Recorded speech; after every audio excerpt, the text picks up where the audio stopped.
الحمد لله نحمده ونستعينه ونستغفره ونؤمن به ونتوكل عليه ونعوذ بالله من شرور أنفسنا ومن سيئات أعمالنا من يهده الله فلا مضل له ومن يضلله فلا هادي له ونشهد أن لا إله إلا الله وحده لا شريك له ونشهد أن سيدنا ونبينا مولانا محمدا عبده ورسوله أرسله الله بالحق بشيرا ونذيرا وداعيا إلى الله بإذنه وسراجا منيرا أما بعد فقد قال الله تعالى في كلامه القديم أعوذ بالله من الشيطان الرجيم بسم الله الرحمن الرحيم يا أيها الذين آمنوا لا تخونوا الله والرسول وتخونوا أماناتكم وأنتم تعلمون واعلموا أنما أموالكم وأولادكم فتنة والله عنده أجر عظيم يا أيها الذين آمنوا إن تتقوا الله يجعل لكم فرقانا ويكفر عنكم سيئاتكم ويغفر لكم والله ذو الفضل العظيم صدق الله العظيم. கண்ணியத்திற்குரிய பெரியோர்களே, சகோதரர்களே, அல்லாஹு தஆலாவுடைய கிருபையால் 616வது வாரமாக தஃப்சீருடைய இந்த தொடர் பயான் இப்பொழுது ஆரம்பிக்கப்படுகிறது. சூரத்துல் அன்ஃபால் என்ற அத்தியாயத்தின் 26 ஆயத்துகள் இதற்கு முன்னால் விளக்கம் சொல்லப்பட்டிருக்கின்றன. முன்னால் சொல்லப்பட்ட ஆயத்துகளில் அல்லாஹு தஆலா சஹாபாக்களுக்கு செய்த நிஅமத்துகள் பற்றி சில விளக்கங்களை குறிப்பிட்டான். நீங்கள் மக்காவிலே மிக பலவீனமானவர்களாக இருந்த நேரத்தை நினைவு கூர்ந்து பாருங்கள். மற்ற மனிதர்கள் எல்லாம் உங்களை மிக கேவலமாக நினைத்துக் கொண்டிருந்த அந்த நேரத்தை நினைவு கூர்ந்து பாருங்கள். அல்லாஹ் தஆலா உங்களை மதீனாவுக்கு கொண்டு போய் தன்னுடைய உதவியினால் உங்களை பலப்படுத்தி உங்களுக்கு பலவிதமான நியாமத்துகளை வழங்கி அழகான உணவையும் நீங்கள் சாப்பிடக்கூடிய பாக்கியத்தை உங்களுக்கு அருளினான். நீங்கள் நன்றி செலுத்துவதற்காக என்று அல்லாஹ் தஆலா கடைசியாக சென்ற வாரம் சொல்லப்பட்ட ஆயத்தினுடைய விளக்கத்தில் குறிப்பிட்டான். அல்லாஹ் தஆலா இந்த பிரபஞ்சத்தில் வசிக்கக்கூடிய பொருள்கள் அனைத்துக்கும் உணவளிக்கக்கூடியவனாக இருக்கின்றான். அவன் எவ்வாறெல்லாம் உணவளிக்கின்றான் என்பதை சிந்திக்க வேண்டும். நமக்கு எப்படி அல்லாஹ் தஆலா உணவளித்துக் கொண்டிருக்கின்றான் என்பதையும் சிந்திக்க வேண்டும். அதற்காக வேண்டி நன்றி உள்ளவர்களாக இருக்க வேண்டும் என்ற விஷயத்தை கடைசியாக அதிலே தெரியப்படுத்தினான். உலமாக்கள், ஞானவான்கள் எழுதுகின்றார்கள், ஒரு மனிதன் வானங்கள் பூமியில் இருக்கக்கூடிய எல்லா பொருள்களையும் சிந்திக்க வேண்டும். அல்லாஹ் எப்படிப்பட்ட ஆற்றல் அறிவுள்ளவனாக இருக்கின்றான் என்பதற்கு அத்தாட்சிகளாக அவை ஆக்கப்பட்டிருக்கின்றன. அதிலே நமக்கு கொடுக்கப்படக்கூடிய உணவு, நாம் சாப்பிடக்கூடிய உணவு, இதை மட்டும் ஒரு மனிதன் சிந்தித்தால் அது மிகப்பெரிய லாபம் தரக்கூடியதாக மனிதனுக்கு ஆகிவிடும். ஒரு மனிதன் ஒரு கவளம் உணவை சாப்பிடுகின்றார் என்றால் அந்த ஒரு கவளம் உணவு நம்முடைய வயிற்றுக்கு போய் சேர்வதற்கு எத்தனை நூற்றுக்கணக்கான மனிதர்களுடைய உழைப்பு தேவைப்படுகின்றது என்பதை மனிதர்கள் சிந்திக்க வேண்டும். அப்பொழுதுதான் ஷுக்ர் செய்யக்கூடிய மனப்பான்மை ஏற்படும். லஅல்லக்கும் தஷ்குரூன் என்ற வார்த்தையின் வாசகத்தின் மூலமாக அல்லாஹ் அதனை குறிப்பிடுகின்றான்.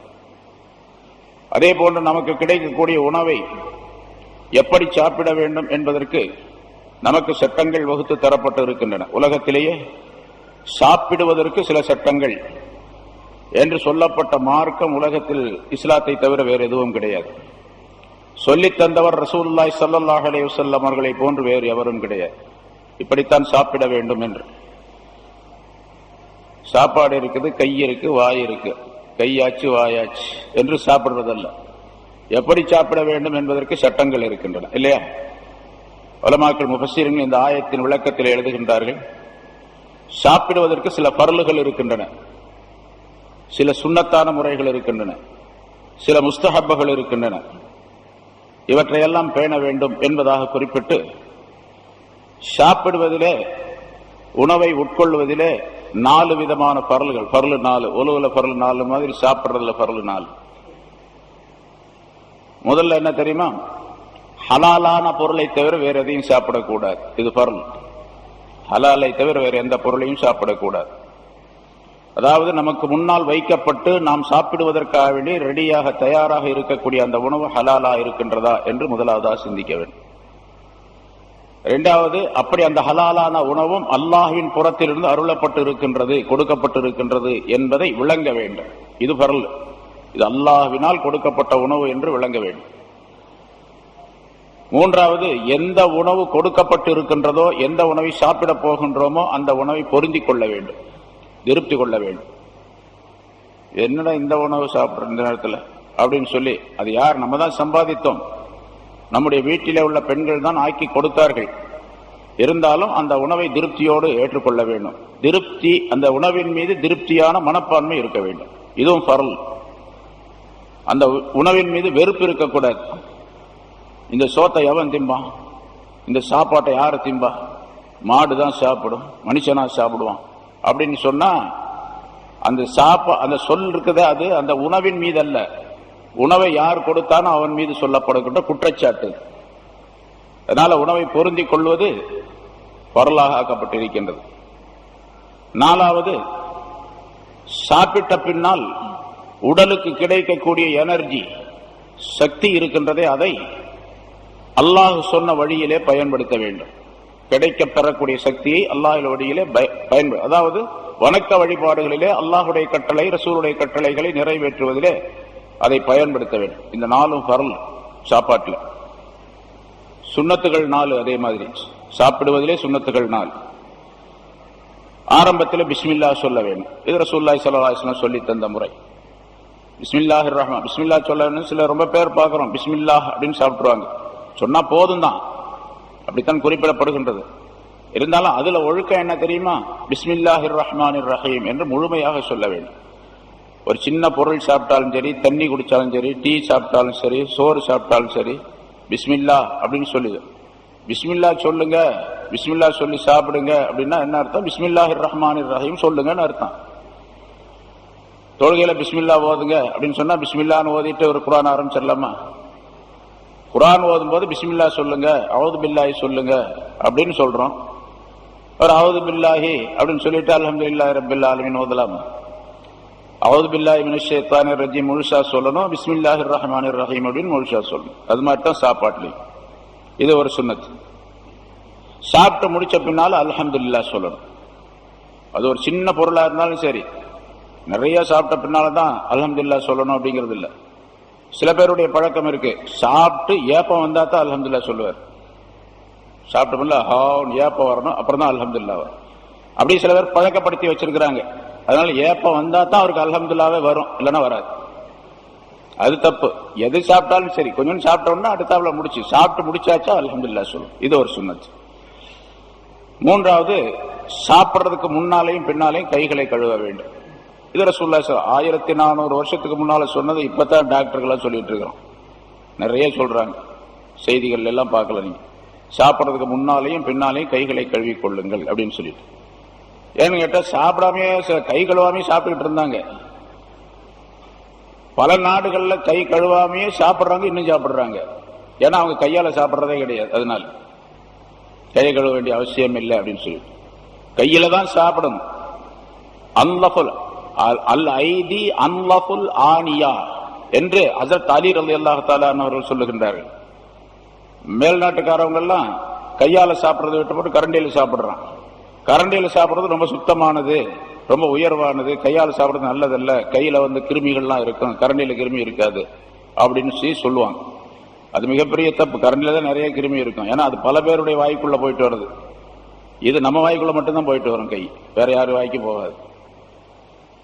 அது ஹஜ்ரத் அலி ரலியல்லாஹு தஆலா அவர்கள் சொல்லுகின்றார்கள், அல் ஐதி அன்லஃபுல் ஆனியா, கைகள் ரொம்ப சுத்தமான பாத்திரம். கைகள் தான் அவரவருடைய கைகள் அவரவருக்கு சுத்தமான பாத்திரம். சுத்தமான பாத்திரத்தின் மூலமாக, அதாவது கருவி, சுத்தமான கருவியின் மூலமாக சாப்பிடுங்கள் என்று சொல்லுகின்றார்கள். முன்னாலேயும் பின்னாலே கைகளை கழுவிக்கொள்வது. 4வது சுன்னத்தான முறை உட்காரக்கூடிய முறை. 3 முறைகளிலே ரசூலுல்லாஹி ஸல்லல்லாஹு அலைஹி வஸல்லம் உட்கார்ந்து சாப்பிட்டு இருக்காரு அப்படின்னு வருது இல்லையா? இந்த ஜமாத்துல போறவங்களுக்கு தப்லீக் ஜமாத்துக்காரங்க எப்படி உட்கார்றாங்களோ அந்த மாதிரி, அல்லது மண்டியிட்டு உட்காருவது, அது குத்த வைத்து உட்காருவது, இந்த மாதிரி 3ல. அதுல இடது காலை மடக்கி அதன் மீது உட்கார்ந்து வலது காலை நட்டு வைத்துக் கொள்வது ஒரு முறை. அது சிறந்த முறை என்பதாக சொல்லப்பட்டிருக்கு. சிறந்த முறை எனக்கு ஏன் சொல்லப்பட்டது தெரியுமா? உட்கார்றதுனால மட்டுமல்ல, அப்படி உட்கார்ந்தா சாப்பாடு கம்மியா போகும். உள்ள கொஞ்சமா சாப்பிடணும், குறைவா சாப்பிடணும் அப்படின்னு இருக்கிறது ரசூலுல்லாஹி ஸல்லல்லாஹு அலைஹி வஸல்லம் சொல்லி தருகின்றார்கள். நல்ல சமணம் போட்டு வேட்டிலாம் அவுத்து விட்டுக்கிட்டு பேண்ட் எல்லாம் பெல்ட் எல்லாம் கழட்டி விட்டுட்டு உட்கார்ந்தோம்னு சொன்னா இன்னும் கொஞ்சம் அதிகமா போகும். அப்படி உட்காராம இப்படி உட்கார்ந்தோம்னு சொன்னா குறைவாக சாப்பாடு செல்லும். அதனால இந்த 4 சுன்னத். அதே மாதிரி ஆதாபுகள், ஒழுக்கங்கள், முஸ்தஹப்பான விஷயங்கள் 4 விஷயங்கள். ஒரு பிளேட்ல தட்டையில சாப்பிடும் போது தனக்கு முன்னால் இருக்கக்கூடிய சாப்பாட்டை எடுத்து சாப்பிட வேண்டும். இதையும் ரசூலுல்லாஹி ஸல்லல்லாஹு அலைஹி வஸல்லம் ஹதீஸ்ல சொல்றாங்க. முன்னால் இருக்கக்கூடிய சாப்பாடு ஒரு பிளேட்ல வைக்கப்பட்டிருக்குது, அந்த கடைசியில் இருக்கிறது கொஞ்சம், இந்த கடைசியில் இருக்கிறது கொஞ்சம், இந்த கடைசியில் இருக்கிறது கொஞ்சம், நடுவுல கொஞ்சம், முன்னால கொஞ்சம், அப்படிலாம் சாப்பிடக்கூடாது. தனக்கு முன்னால எந்த பகுதி இருக்கோ அதை சாப்பிடணும். ஏன்னா தட்டினுடைய நடுவிலே அல்லாஹ் தஆலாவுடைய பரக்கத் இறங்குகின்றது. உணவு தட்டுடைய நடுவிலே அல்லாஹ்வுடைய பரக்கத் இறங்கி கொண்டு இருக்கின்றது. அதனால அந்த பகுதியை மட்டும் அப்படியே விட்டுட்டு சுத்தியே அப்படியே கொஞ்சம் கொஞ்சமா எடுத்து முன்னால தள்ளி தள்ளி தள்ளி சாப்பிடணும். இதெல்லாம் குழந்தைகளுக்கு சொல்லிக் கொடுக்கறது இல்ல, இப்ப நான் உங்களுக்கு சொல்லிக் கொடுக்கறது. கொஞ்சம் கொஞ்சமா தள்ளி தள்ளி அப்படி சாப்பிடணும். கடைசியில தான் நடுவில் இருக்கக்கூடிய உணவு சாப்பிடணும். ரொட்டியா இருந்தாலும் அப்படித்தான், கடைசியில தான் அந்த நடுவில் இருக்கக்கூடிய ரொட்டியை சாப்பிடணும். சில பேர் எந்த பகுதி நல்லா இருக்கோ அதை முதல்ல சாப்பிட்டுட்டு, எது நல்லா இல்லையோ அது கடைசியில சாப்பிடுவாரு. நல்லா இருக்கிறத முதல்ல சாப்பிட்டதுனால நல்லா இல்லாதது, வேகாது கொஞ்சம் இருக்குன்னு வச்சுக்க, ஒரு ரொட்டின்னு வச்சுங்க, நல்லா மொறுன்னு இருக்கிறதெல்லாம் முதல்ல சாப்பிடுவாரு. வேகாம சில பகுதிகள் இருக்கும். இந்த முதல்ல டேஸ்டா சாப்பிட்டதுனால கடைசியாக வேகாம இருக்கிறது டேஸ்ட் இல்லாம இருக்கு, அப்படியே வச்சுட்டு கை கழுவி போயிடுவார். உணவு சாப்பிட்றது என்ன பண்ணும், எது ருசி குறைவாக இருக்குமோ, இப்போ உதாரணமா ரொட்டின்னு வச்சுங்க, வேகாம இருக்குமோ, அதாவது அந்த வெந்தது கம்மியா இருக்குமோ அதை எடுத்து முதல்ல சாப்பிடணும். எது டேஸ்டா இருக்குன்னு தெரியுமோ அதை கடைசியில சாப்பிடணும். உதாரணமா ஒருத்தர் கொஞ்சம் சாப்பாடு, வெறும் சோறு, ஒயிட் ரைஸ் இருக்குது, கொஞ்சம் பிரியாணி வச்சிருக்கு, பிரியாணி ரொம்ப சூப்பர் பிரியாணி பக்கத்தில் வச்சிருக்கிறாங்க, கொஞ்சம் ஒயிட் ரைஸ் இருக்குது. எதை முதல்ல சாப்பிடுவோம் நம்ம எடுத்தோன்னே? முதல்ல பிரியாணி சாப்பிட்டு அப்புறம் தான் ஒயிட் ரைஸ் சாப்பிடுவோம். பிரியாணி சாப்பிட்ட பிறகு ஒயிட் ரைஸ் சாப்பிட்றதுக்கு மனசே வராது. இப்ப நிறைய பேர் ஒயிட் ரைஸ் தான் கேட்கறாங்க, அது வேற விஷயம். ஆனா பிரியாணி நல்ல, அதாவது இருக்கக்கூடிய உணவுகள்ல ரொம்ப உயர்தரமான உணவு, ராஜ உணவு அப்படின்னு சொல்லப்படும். இப்ப என்ன பண்ணணும்னு கேட்டா, முதல்ல அந்த வெள்ளை சோறு சாப்பிட்டுட்டு அப்புறம் பிரியாணி சாப்பிடும். சரி, இதெல்லாம் அந்த உணவுடைய முறைகள் சொல்லு. தனக்கு முன்னால் இருக்கிறதை சாப்பிட வேண்டும். சாப்பாடு சாப்பிடும் பொழுது ரொட்டியா இருந்தா சின்ன சின்ன ரொட்டியா புட்டு சாப்பிடணும், கையில புட்டு சாப்பிடணும். கடிச்சு பிடிச்சு எல்லாம் இழுக்கக்கூடாது, பல்லால கடிச்சு கையால புட்டு சாப்பிட வேண்டும். உணவு சாப்பாடாக இருந்தால், அரிசி சோறாக இருந்தால் கொஞ்சம் கொஞ்சமா எடுத்து சாப்பிடணும். அந்த பிடிய சின்ன சின்னதாக கொஞ்சம் கொஞ்சமா எடுக்கும். கை நிறைய எடுத்துக்கிட்டு, நான் மற்ற மார்க்கத்தை சேர்ந்தவர்களை பார்க்கிறோம், நிறைய எடுப்பாங்க, இப்படி 2 உருட்டி ஆனாங்க உள்ள போயிடும் போட்டாங்க. பெரிய ஆச்சரியமா இருக்கும் பார்க்கறதுக்கு. நம்ம 10 தடவை சாப்பிடணும். அந்த ஒரு கையில் அவங்க எடுக்கிறத நம்ம 10 தடவை சாப்பிடணும். 10 தடவை சாப்பிடணும், இப்படித்தான் சாப்பிடணும். அதான் சுன்னத்தான முறை, அதான் ஒழுக்கம். கொஞ்சம் கொஞ்சமா எடுத்து சாப்பிடணும். வாயில போட்ட உணவை நன்றாக மென்று சாப்பிட வேண்டும். என்ன டாக்டர் சொல்றதெல்லாம் நீங்க வேற சொல்லிட்டு இருக்கிறீங்க அப்படின்னா, ரசூலுல்லாஹி ஸல்லல்லாஹு அலைஹி வஸல்லம் சொல்லி தருகின்றார்கள். இது எல்லா டாக்டருக்கும் பெரிய டாக்டர் அவங்க. அதனால ரசூலுல்லாஹி ஸல்லல்லாஹு அலைஹி வஸல்லம் நன்றாக மென்று சாப்பிட வேண்டும் உணவை. என்ன சொல்ல போனா, இப்ப மருத்துவர்கள் சொல்லுவது 32 பல்லு இருப்பது 32 தடவை மெல்ல வேண்டும் என்பதை குறிக்கிறது அப்படின்னு. கடினமான பொருளா சாப்பாடு, அரிசி சாப்பிடலாம், அப்படி மெல்ல வேண்டியது இல்லை. ஒரு ரொட்டி சாப்பிடுறோம் அல்லது கடினமான ஒரு பொருள் சாப்பிடுறோம், வாயில போட்டோன்னு சொன்னா 32 தடவை அரைச்சாதான் குடலுக்கு ராகத்தா இருக்கு, எல்லாரும் குடல் கட்டு போயிடும். அதனால எண்ணி 32 தடவை எண்ணிட்டு இருக்க வேண்டிய அவசியம் இல்லை. ஓரளவு நல்லா மென்னுட்டோம் அப்படின்னு இருக்கணும், அந்த அளவுக்கு சாப்பிடணும். அதே போல பலர் சேர்ந்து சாப்பிடும் பொழுது, இதெல்லாம் 2வது 3வது ஒழுக்கம், 3வது ஆதாப். பலர் சேர்ந்து சாப்பிடும் பொழுது தன்னுடைய உணவு தட்டை மட்டும் பார்த்துக்கிட்டே இருக்கணும். அடுத்த தட்டெல்லாம் பார்த்துக்கிட்டே இருக்கக்கூடாது. அவருக்கு கறி எவ்வளவு பெருசு இருக்கு, எவ்வளவு எடுக்கிறாரு, எவ்வளவு சாப்பிடுறாரு அப்படிங்கறதெல்லாம் பார்த்துட்டு இருக்காரு. நம்ம தட்டுல என்ன இருக்கு, நம்ம எப்படி சாப்பிடும், நம்ம தட்டை மட்டும் பார்க்க வேண்டும். அடுத்தவருடைய தட்டை பார்ப்பதாக இருந்தால் ஒரு நிபந்தனை இருக்கு. அந்த நிபந்தனை இருந்துச்சுன்னா பார்க்கலாம். அதாவது அடுத்தவருக்கு என்ன தேவை, அடுத்தவருக்கு என்ன தேவை. நம்மள்ட்ட கறி கூடவா இருந்துச்சு, அவர்கிட்ட அதிகமா அந்த கறி எடுத்து அவர்கிட்ட வைக்கலாம். சாப்பாடு கூட இருந்து அவர்கிட்ட வைக்கலாம். அவர் கறி இல்லைன்னு சொன்னா கூப்பிட்டு சொல்லலாம், இவரு கறி வைங்கன்னு சொல்லிட்டு. சாப்பாடு எல்லாம் அதுக்காக வேண்டி பார்க்கலாம். அடுத்தவருடைய தட்டுகளை பிளேட்டுகளை பார்ப்பதாக இருந்தால் இந்த நிபந்தனையோடு பார்க்க. இல்லாட்டி தான் சாப்பாட்டை மட்டும்தான் பார்த்து சாப்பிடணும், அடுத்தவருடைய சாப்பாடு பார்க்க கூடாது. இது நாளும் ஒழுக்கங்கள். ரெண்டு விஷயம் உணவில மருந்தாக மாறிவிடும். இந்த ரெண்டு விஷயத்தை செஞ்சாருன்னா அது மருந்தாக, சாப்பிட்ட அந்த உணவு இவருக்கு உடலுக்கு தேவையான மருந்தாக மாறிவிடும், உடலுக்கு பலன் தரக்கூடிய மருந்தாக மாறிவிடும். ரெண்டு விஷயம். ஒன்று, கீழே விழுந்த உணவுகளை எடுத்து சாப்பிடுவது, உணவு துகள்களை. அதனாலதான் சுற்றுலா விரிக்கணும். கீழே விழுந்து அது மண்ணாயிடுச்சுன்னு சொன்னா எடுத்து தண்ணியில கழுவிட்டு அதை பிஸ்மில்லா சொல்லி சாப்பிடணும் என்றெல்லாம் சொல்லப்பட்டு இருக்கின்றது. நிறைய கிட்டத்தட்ட 40 விதமான ஷராயித்துகள், நிபந்தனைகளை உணவு சாப்பிடுவதற்கு எழுதுகின்றார்கள். உணவு சாப்பிடுவதின் ஒழுக்கம் அப்படின்னா ஒரு கிதாப் இருக்கு தனியா, அதுக்கு ஏராளமான விளக்கங்கள் எழுதுறாங்க எப்படி சாப்பிடணும் அப்படிங்கிறது. சரி, கீழே விழுந்த உணவை எடுத்து சாப்பிட்டா அது அல்லாஹ்தாலாவுடைய பரக்கத்திற்குரியதாக ஆகிவிடும். ஏன்னா எந்த உணவிலே பரக்கத்து இருக்கின்றதோ அந்த உணவை ஷைத்தான் கீழே தட்டி விடுவான் என்று ஹதீஸ்ல ரசூலுல்லாஹி ஸல்லல்லாஹு அலைஹி வஸல்லம் சொல்றாங்க. அப்ப கீழே விழுந்த உணவுல பரக்கத்து இருக்குதுன்னு அர்த்தம். அந்த உணவை சாப்பிட்டால் ஒரு சின்ன பருக்கையா இருந்தாலும் சரி எடுத்து சுத்தம் செய்து விட்டு, சுத்தமா இருந்தா அப்படி சாப்பிடலாம், இல்லைன்னா சுத்தம் செய்து சாப்பிட வேண்டும். சாப்பிட்டுட்டா அதுக்குள்ளதான் பரக்கத்து இருக்குது, அந்த பரக்கத்தான் மருந்தா போயிடும் என்ற அர்த்தம். அதே மாதிரி சாப்பிட்டு முடித்த பின்னால விரல்களையும் தட்டையையும் நன்றாக வழித்து சாப்பிடுவது, விரலை சூப்புறது, தட்டையை நன்றாக வழித்து சாப்பிடுவது, இதுவும் மருந்தாக ஆயிடும். சாப்பிட்டதுக்கு மருந்து. எவ்வளவு பிரியாணி சாப்பிட்டாலும் சரி, ஃபுல்லா அடிச்சீங்க, இந்த 2 வேலை செஞ்சீங்கன்னு சொன்னா அது டைஜஷன் ஆயிடும் என்ற அர்த்தம். 2 விஷயம் சாப்பாடுல, 2 விஷயம் மக்ரூஹ், அது செய்யறது மக்ரூஹ். ஒன்று, உணவை முகர்ந்து பார்ப்பது, மூக்களால மோந்து பார்க்கிறது.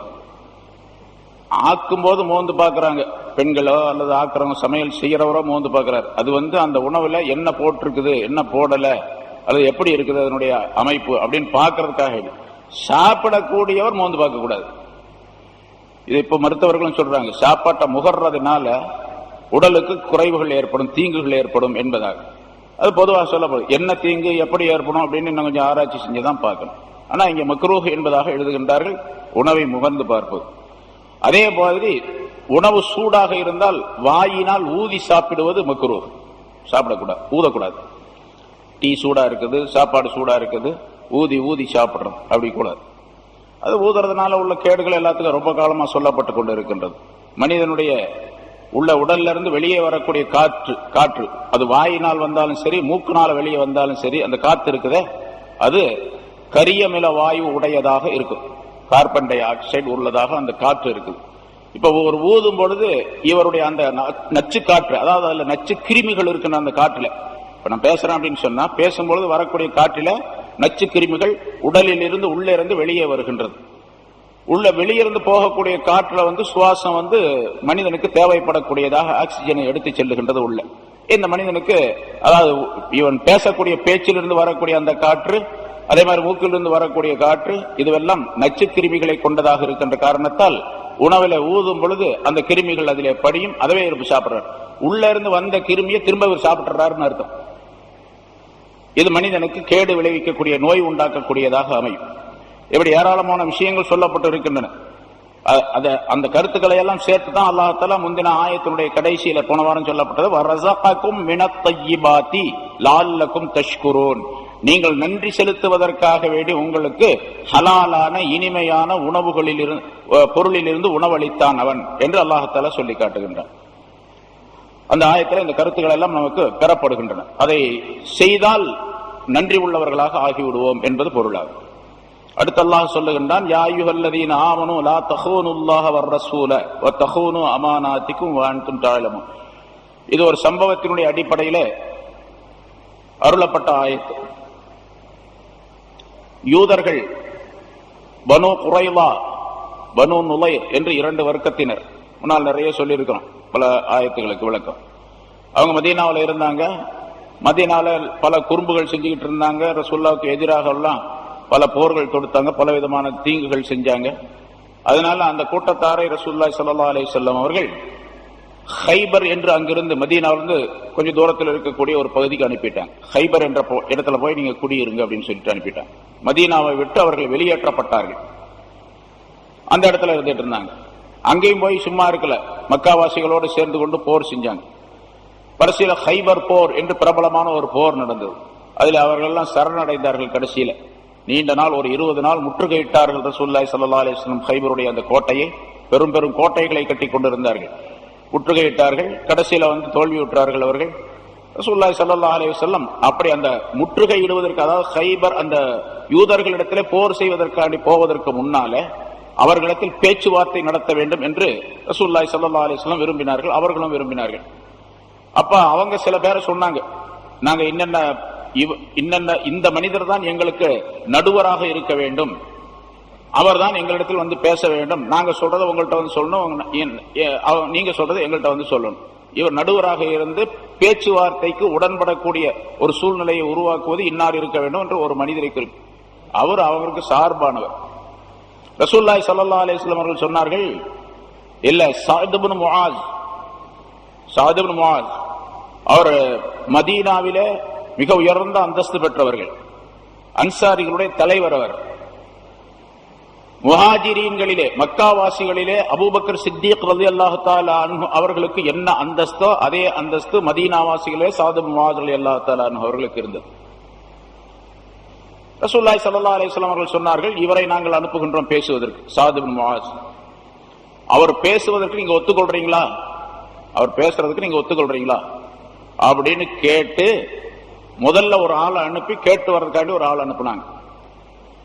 அனுப்பப்பட்ட அந்த மனிதருடைய பெயர், அந்த சஹாபியுடைய பெயர் அபூ லுபாபா அவருடைய பெயர். ஆனா அந்த அபூ லுபாபா யூத வர்க்கத்தை சார்ந்தவர், இஸ்லாத்தை ஏற்றுக்கொண்டார். இவருடைய மனைவி, மக்கள், சொத்துக்கள் எல்லாம் அந்த யூதர்களிடத்தில் மாட்டிக்கொண்டிருக்குது, நிறைய இருக்குது பொருள்லாம்.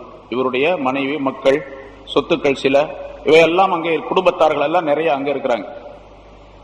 இப்ப சஅத் இப்னு முஆஸ் ரலியல்லாஹு தஆலா அன்ஹு அவர்களை நடுவராக வைத்து பேச்ச ஆரம்பிச்சு பேசணும்னு சொன்னா கடைசியில் என்ன ஆகும் அப்படிங்கறதையும் ரசூலுல்லாஹி ஸல்லல்லாஹு அலைஹி வஸல்லம் சஹாபாக்களுக்கு மத்தியில் சொல்லி வச்சிருந்தாங்க.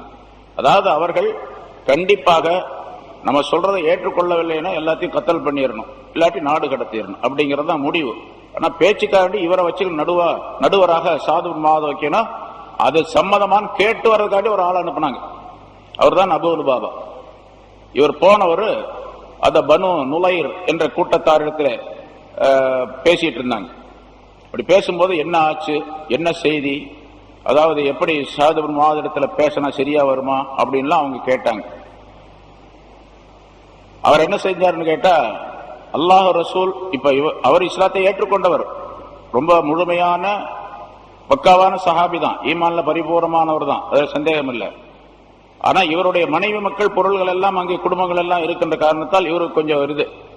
ரசூலுல்லாஹி ஸல்லல்லாஹு அலைஹி வஸல்லம் அவர்கள் நடவடிக்கை எடுத்து அங்க போர் தொடுத்து இந்த ஹைபருக்கு வந்தாங்க அப்படின்னு சொன்னா இவருடைய மனைவி மக்களும் கூட பாதிக்கப்படுவார்கள், பொருள் எல்லாம் பாதிக்கப்படும், நம்முடைய உறவினர்கள் எல்லாம் பாதிக்கப்படுவார்கள் அப்படின்னு ஒரு நினைப்பு வந்துருச்சு இவருக்கு. ஷைத்தான் தான். அதனால இவர் என்ன பண்ணாரு, அவருக்கு கேட்கும் போது இவர் என்ன பண்ணாரு, நேரடியாக வாய் திறந்து சொல்லாமல் தன்னுடைய கையை இந்த கழுத்தின் பக்கம் வச்சு காட்டி அப்படின்றார். அப்படின்னா என்ன அர்த்தம், சஅத் இப்னு முஆஸ் ரலியல்லாஹு தஆலா அன்ஹு அவர்களிடத்தில் நீங்கள் பேச்சுவார்த்தை நடத்தி பேசுனீங்க அப்படின்னு சொன்னா கடைசியில் உங்க கழுத்து போயிடும் அப்படின்னு சொன்ன. இப்படி சொன்ன உடனே அவருக்கு பயம் வந்துருச்சு. ஆஹா, அல்லாஹ் ரசூலுக்கு நாம துரோகம் செய்து விட்டோம், அல்லாஹ்வுக்கும் துரோகம், ரசூலுக்கும் துரோகம் செய்து விட்டோம். ஏன்னு சொன்னால் இப்படி சொல்லுவதற்கின்றதே அது பெரிய ராஜ குற்றம், அது அரசாங்கத்தினுடைய மிகப்பெரிய குற்றம். அது இங்க இருக்கக்கூடிய ரகசியத்தை அங்க போய் சொல்லிட்டார், ரகசியமான விஷயம் இது, ரகசியத்தை இங்க போய் சொல்லிட்டார். இப்படி அவர் காட்டின உடனே அவருக்கு அல்லாஹுடைய பயம், அல்லாஹுடைய தக்வா உள்ளவராக அவர்கள் இருந்த காரணத்தினால் அல்லாஹுடைய பயம் ஏற்பட்டது. உடனே வேகமா வந்துட்டார், அங்கிருந்து ஹைபர்ல இருந்து வந்தார். வேகமா வந்து ரசூலுல்லாஹி ஸல்லல்லாஹு அலைஹி வஸல்லம் ஒரு இடத்துல இருந்துட்டு இருந்தாங்க, அங்க போகல, நேரா மஸ்ஜித் நபவிக்கு வந்தார். மஸ்ஜித் நபவியினுடைய ஒரு தூணில தன்னைத்தானே ஒரு கயிற்றை கொண்டு கட்டி கொண்டார். ஒருத்தர் கூப்பிட்டு என்னை கட்டுங்க அப்படின்னு கட்டிட்டார். என்ன கட்டுங்க. ரெண்டுல ஒன்னு எனக்கு அல்லாஹாலா என்னுடைய குற்றத்தை மன்னித்து விட்டதாக அல்லாஹாலா ஆயத்தை ரசூலுல்லாஹி ஸல்லல்லாஹு அலைஹி வஸல்லம் அவர்களுக்கு அருள வேண்டும். என்னுடைய பாவம் மன்னிக்கப்பட்டதா, இது பெரிய குற்றம், மிகப்பெரிய பாவம். அந்த குற்றம் மன்னிக்கப்பட்டதாக அல்லாஹாலா ஆயத்தை சொல்ல வேண்டும். அப்படி இல்லை அப்படின்னு சொன்னா நான் இப்படியே இருந்து மௌத்தாகணும். அது வரைக்கும் நான் சாப்பிட மாட்டேன், குடிக்க மாட்டேன், இந்த தூண்ல இருந்து அவிழ்த்து கொள்ள மாட்டேன். ஒரு ஆள் அவருடைய குடும்பத்தில் ஒரு ஆள் நியமிச்சாரு, தொழுகை நேரத்துக்கு மட்டும் அவுத்து விட்டுரு, மற்ற நேரத்தில் கட்டி வச்சு. எனக்கு பிஷாப் வந்தா அவுத்து விடு, நான் போய் வெளியே போயிட்டு, ஆனா சாப்பாடு தண்ணி எதுவும் யாரும் கொடுக்க கூடாது அப்படின்னு அப்படியே கட்டி வச்சுக்கிட்டார். தன்னைத்தானே கட்டி கொண்டார். ஒரு ராஜ துரோகம் செய்து விட்ட காரணத்தினால், ரசூல்லா அல்லாஹ்வுக்கும் ரசூலுக்கும் மாற்றம் செய்த காரணத்தால்.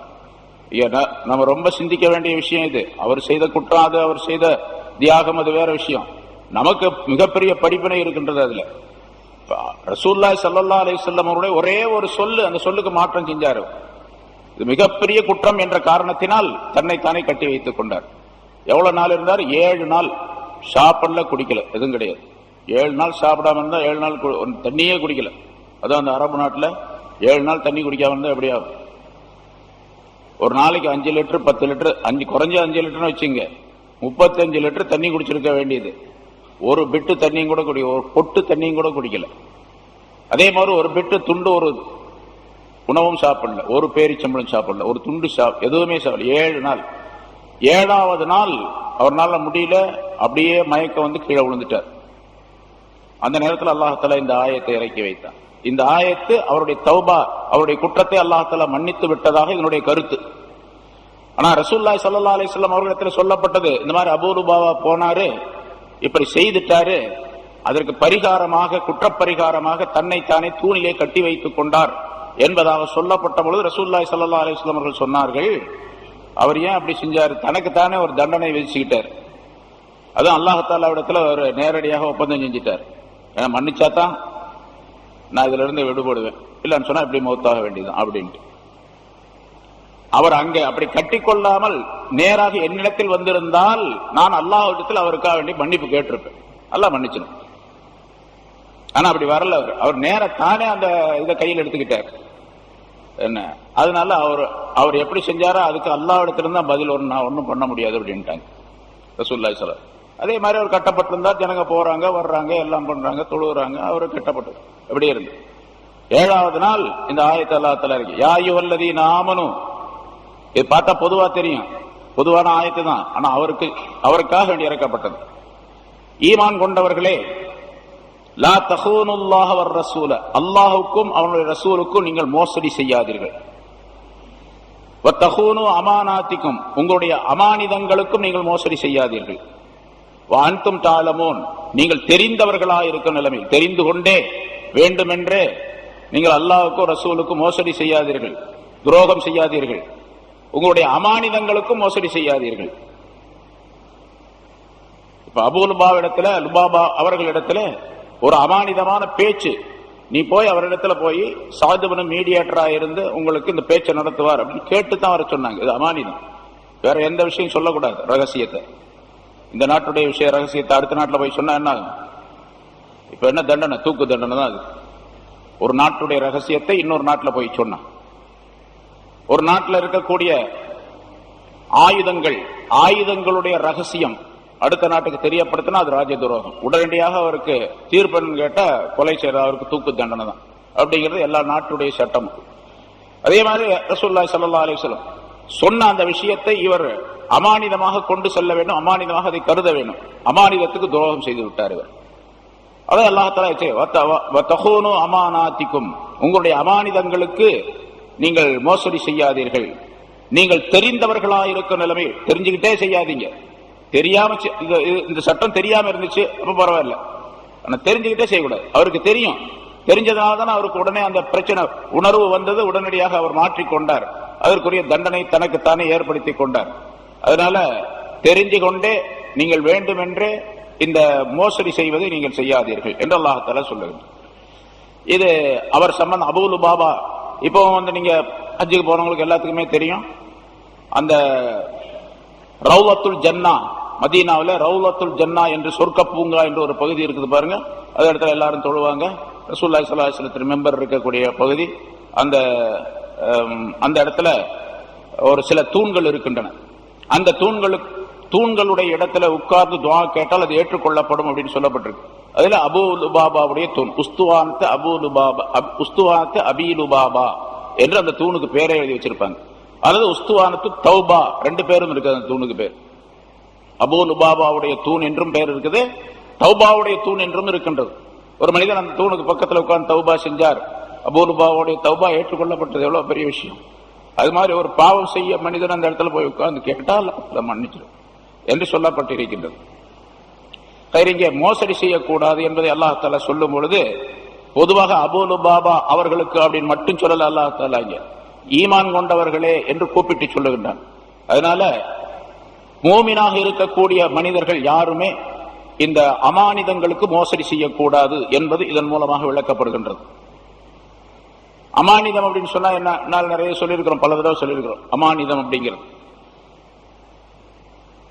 பொதுவாக அமானிதம் என்று சொன்னால், இப்ப இங்க ஒரு விஷயம் குறிப்பிட்டு சொல்லப்பட்டது. அதே மாதிரி அமானிதங்கிறது பல வகை இருக்கின்றது. மனிதர்களுக்கு மத்தியில உள்ள அமானிதம், ஒரு மனிதர் என்னிடத்தில் ஒரு பொருளை கொடுத்து வச்சிருக்கிறார், அது அமானிதம். இது அமானிதமாக வைத்துக் கொள்ளுங்கள், வந்து வாங்கிக்கிறேன் அப்படின்னு சொன்னா அது எப்படி கொடுத்தாரோ அப்படியே வச்சுக்கணும். அவர் கேட்கும் போது திருப்பி கொடுத்துடணும். அது பொருளாக இருந்தாலும் சரி, காசா இருந்தாலும் சரி, அது எவ்வளவு பெரிய பொருளாக இருந்தாலும் சரி, எவ்வளவு சின்ன பொருளாக இருந்தாலும் சரி, அதை அலட்சியப்படுத்தக்கூடாது.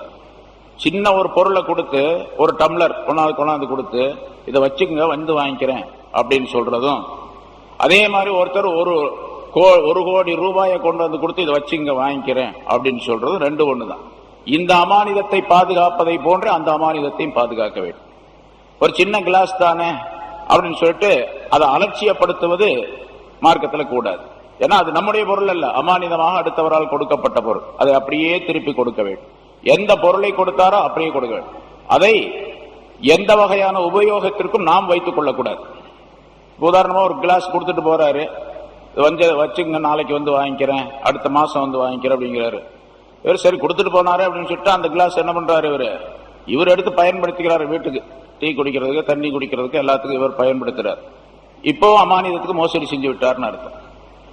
வந்து கேட்கும் போது அடுத்த மாசம் வர்றாரு, கேட்கிறாரு, கிளாஸ் கொடுத்துட்றாரு, அது வேற விஷயம், கொடுத்துட்றாரு. இருந்தாலும் அவர் அடுத்தவருடைய பொருளை அனுமதி இல்லாமல் இவர் உபயோகித்துக் கொண்டிருக்கின்றார் என்பதாக பொருளா. அப்படி செய்யக்கூடாது. எப்படி கொடுத்தாரோ அப்படியே அது ஒப்படைக்கப்பட வேண்டும். அதனால மோசடி அப்படிங்கிறது, இந்த துரோகம் செய்வது, மோசடி செய்வது அப்படிங்கிறது மனிதர்களுக்கு மத்தியில் உள்ள. அதே மாதிரி பேச்சும் அப்படித்தான். ஒரு மனிதர் ஒரு செய்தியை நம்மள்ட்ட சொல்றாரு, அது யார்ட்டையும் சொல்றாதீங்க, ரகசியமான விஷயம், நான் உங்கள்கிட்ட மட்டும் சொல்றேன் அப்படின்னு சொல்லிட்டு அவர் சொல்றாருன்னு வச்சுங்க, வேற யாரிடத்திலும் சொல்லக்கூடாது. இவர் போய் இன்னொருத்தர் இடத்துல சொல்றது, அவரும் இப்படி சொல்றாரு, அதாவது அவர் என்கிட்ட இப்படி சொன்னாரு, இந்த மனிதர் என்கிட்ட இப்படி சொன்னாரு, அதனால ரகசியமா வச்சுக்க சொன்னாலும் உங்கள்கிட்ட நான் ரகசியமா சொல்றேன், யார்ட்டையும் சொல்லிடாதுன்னு அவர்கிட்ட சொல்லக்கூடாது. ரகசியமா வச்சுக்கணும் அவர்கிட்ட சொன்னா அப்ப ரகசியம் போயிடுச்சுன்னு அர்த்தம் முதல்ல. அதனால அதுவும் குற்றத்திற்குரியது. அப்ப பேச்சு, சொல் சம்பந்தப்பட்ட அமானிதம், பொருள் சம்பந்தப்பட்ட அமானிதம், செயல் சம்பந்தப்பட்ட அமானிதம், எல்லாவற்றையும் ரகசியமாக வைத்துக் கொள்ள வேண்டும், அதை காப்பாற்ற வேண்டும், அதுல மோசடி செய்துவிடக் கூடாது என்பதாக பொருளாகும்.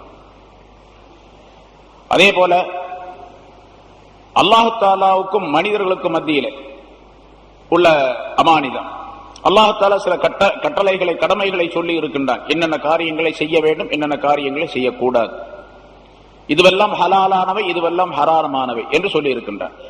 அந்த விஷயங்களை அப்படியே செய்ய வேண்டும். அல்லாஹ் என்ன சொன்னானோ அதை செய்ய வேண்டும். அல்லாஹ் எதை சொல்லவில்லையோ அதை செய்யக்கூடாது.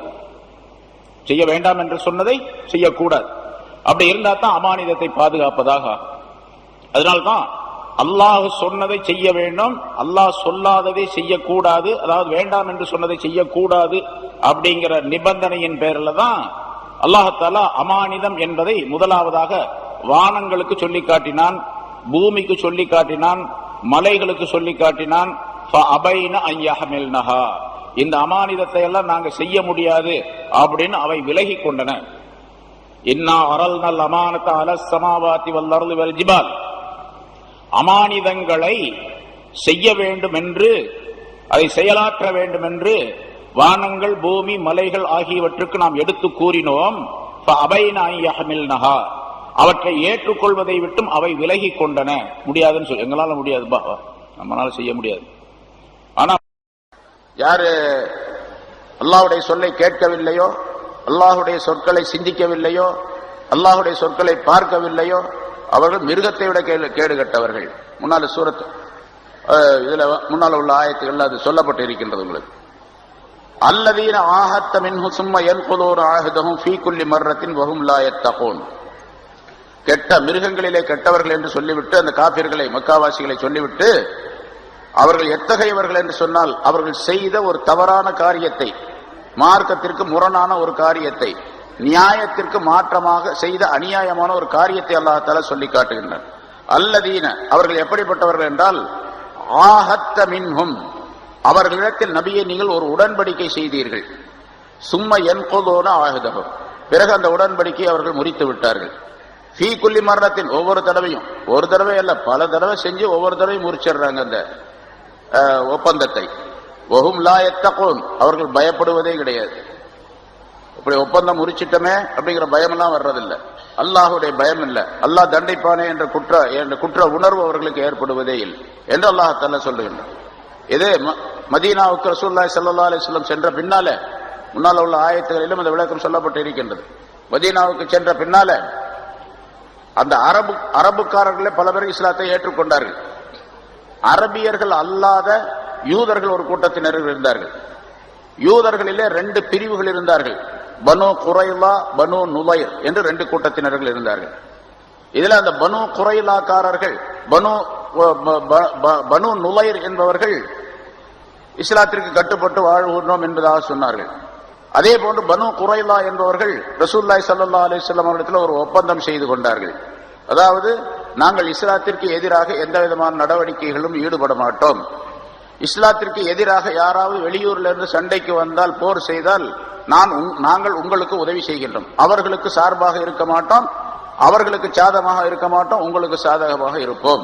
உங்களுக்கு தேவையான உதவிகளை எல்லாம் செய்கின்றோம். ஏன்னா ரசூலுல்லாஹி ஸல்லல்லாஹு அலைஹி வஸல்லம் அவர்கள் இந்த யூதர்களை பயந்தார்கள். இவங்க இப்படி சும்மா விட்டுட்டா ஏதாச்சும் கலாட்டா பண்ணிட்டே இருப்பானுங்க. யூதர்களுடைய அவங்களுடைய கொள்கையே அப்படித்தான், அவர்களுடைய போங்கே அஹ்லாக்கே அப்படித்தான். எப்பவுமே அவர்கள் நம்பிக்கைக்குரியவர்கள் அல்ல. இப்பவும் சரி, 1000 சத்தியம் பண்ணுவான், அந்த 1000 சத்தியம் தூக்கி எறிஞ்சிருவான். அதுக்கு பிறகு தான் எப்படி நடக்கணுமோ எப்படி செய்யணுமோ அப்படித்தான் செய்வோம். இன்னைக்கும் யூதர்களுடைய நிலை அப்படித்தான். அது அல்லாஹ் தஆலா குர்ஆனின் மூலமா பரவலாக பல இடங்களிலே சொல்லி காட்டுகின்றான். இப்ப அந்த பனு குரைலா என்ற அந்த கூட்டத்தாரிடத்தில் ஒப்பந்தம் செய்து கொண்டார்கள் ரசூலுல்லாஹி ஸல்லல்லாஹு அலைஹி வஸல்லம். ஏன்னா இவர்களிடத்தில் ஒப்பந்தம் செய்யாமல் அப்படியே விட்டுவிட்டால் இவர்கள் இஸ்லாத்திற்கு முஸ்லிம்களுக்கும் எதிராக போர் தொடுக்கக்கூடிய சூழ்நிலை ஏற்படும், அல்லது எதிராக மற்றவர்களுக்கு உதவி செய்யக்கூடிய சூழ்நிலை ஏற்படும். அதனால ஒப்பந்தம் செஞ்சாங்க. ஒப்பந்தம் செஞ்ச பின்னாலேயும் கூட அவங்க அந்த ஒப்பந்தத்தை காப்பாற்றல.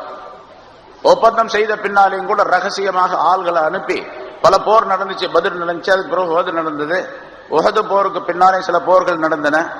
அதுக்கு பின்னால என்ன பண்ணாங்க, இந்த முஸ்லிம்களை எப்படியாவது வீழ்த்த வேண்டும் என்பதற்காக வேண்டி இவங்க என்ன பண்ணாங்க, அதாவது ரசூலுல்லாஹி ஸல்லல்லாஹு அலைஹி வஸல்லம் அவர்கள் இந்த உஹது போருக்கு பின்னால மக்காவில் இருந்த அந்த பனு குரைலா, பனு நுலைர் இந்த 2 பேரிடத்தில் ஒப்பந்தம் செய்தார்கள். ஒப்பந்தம் செய்து யார் முஸ்லிம்களுக்கு கட்டுப்பட்டு நடக்கிறார்களோ அவங்களை அங்க வச்சுக்கிட்டாங்க.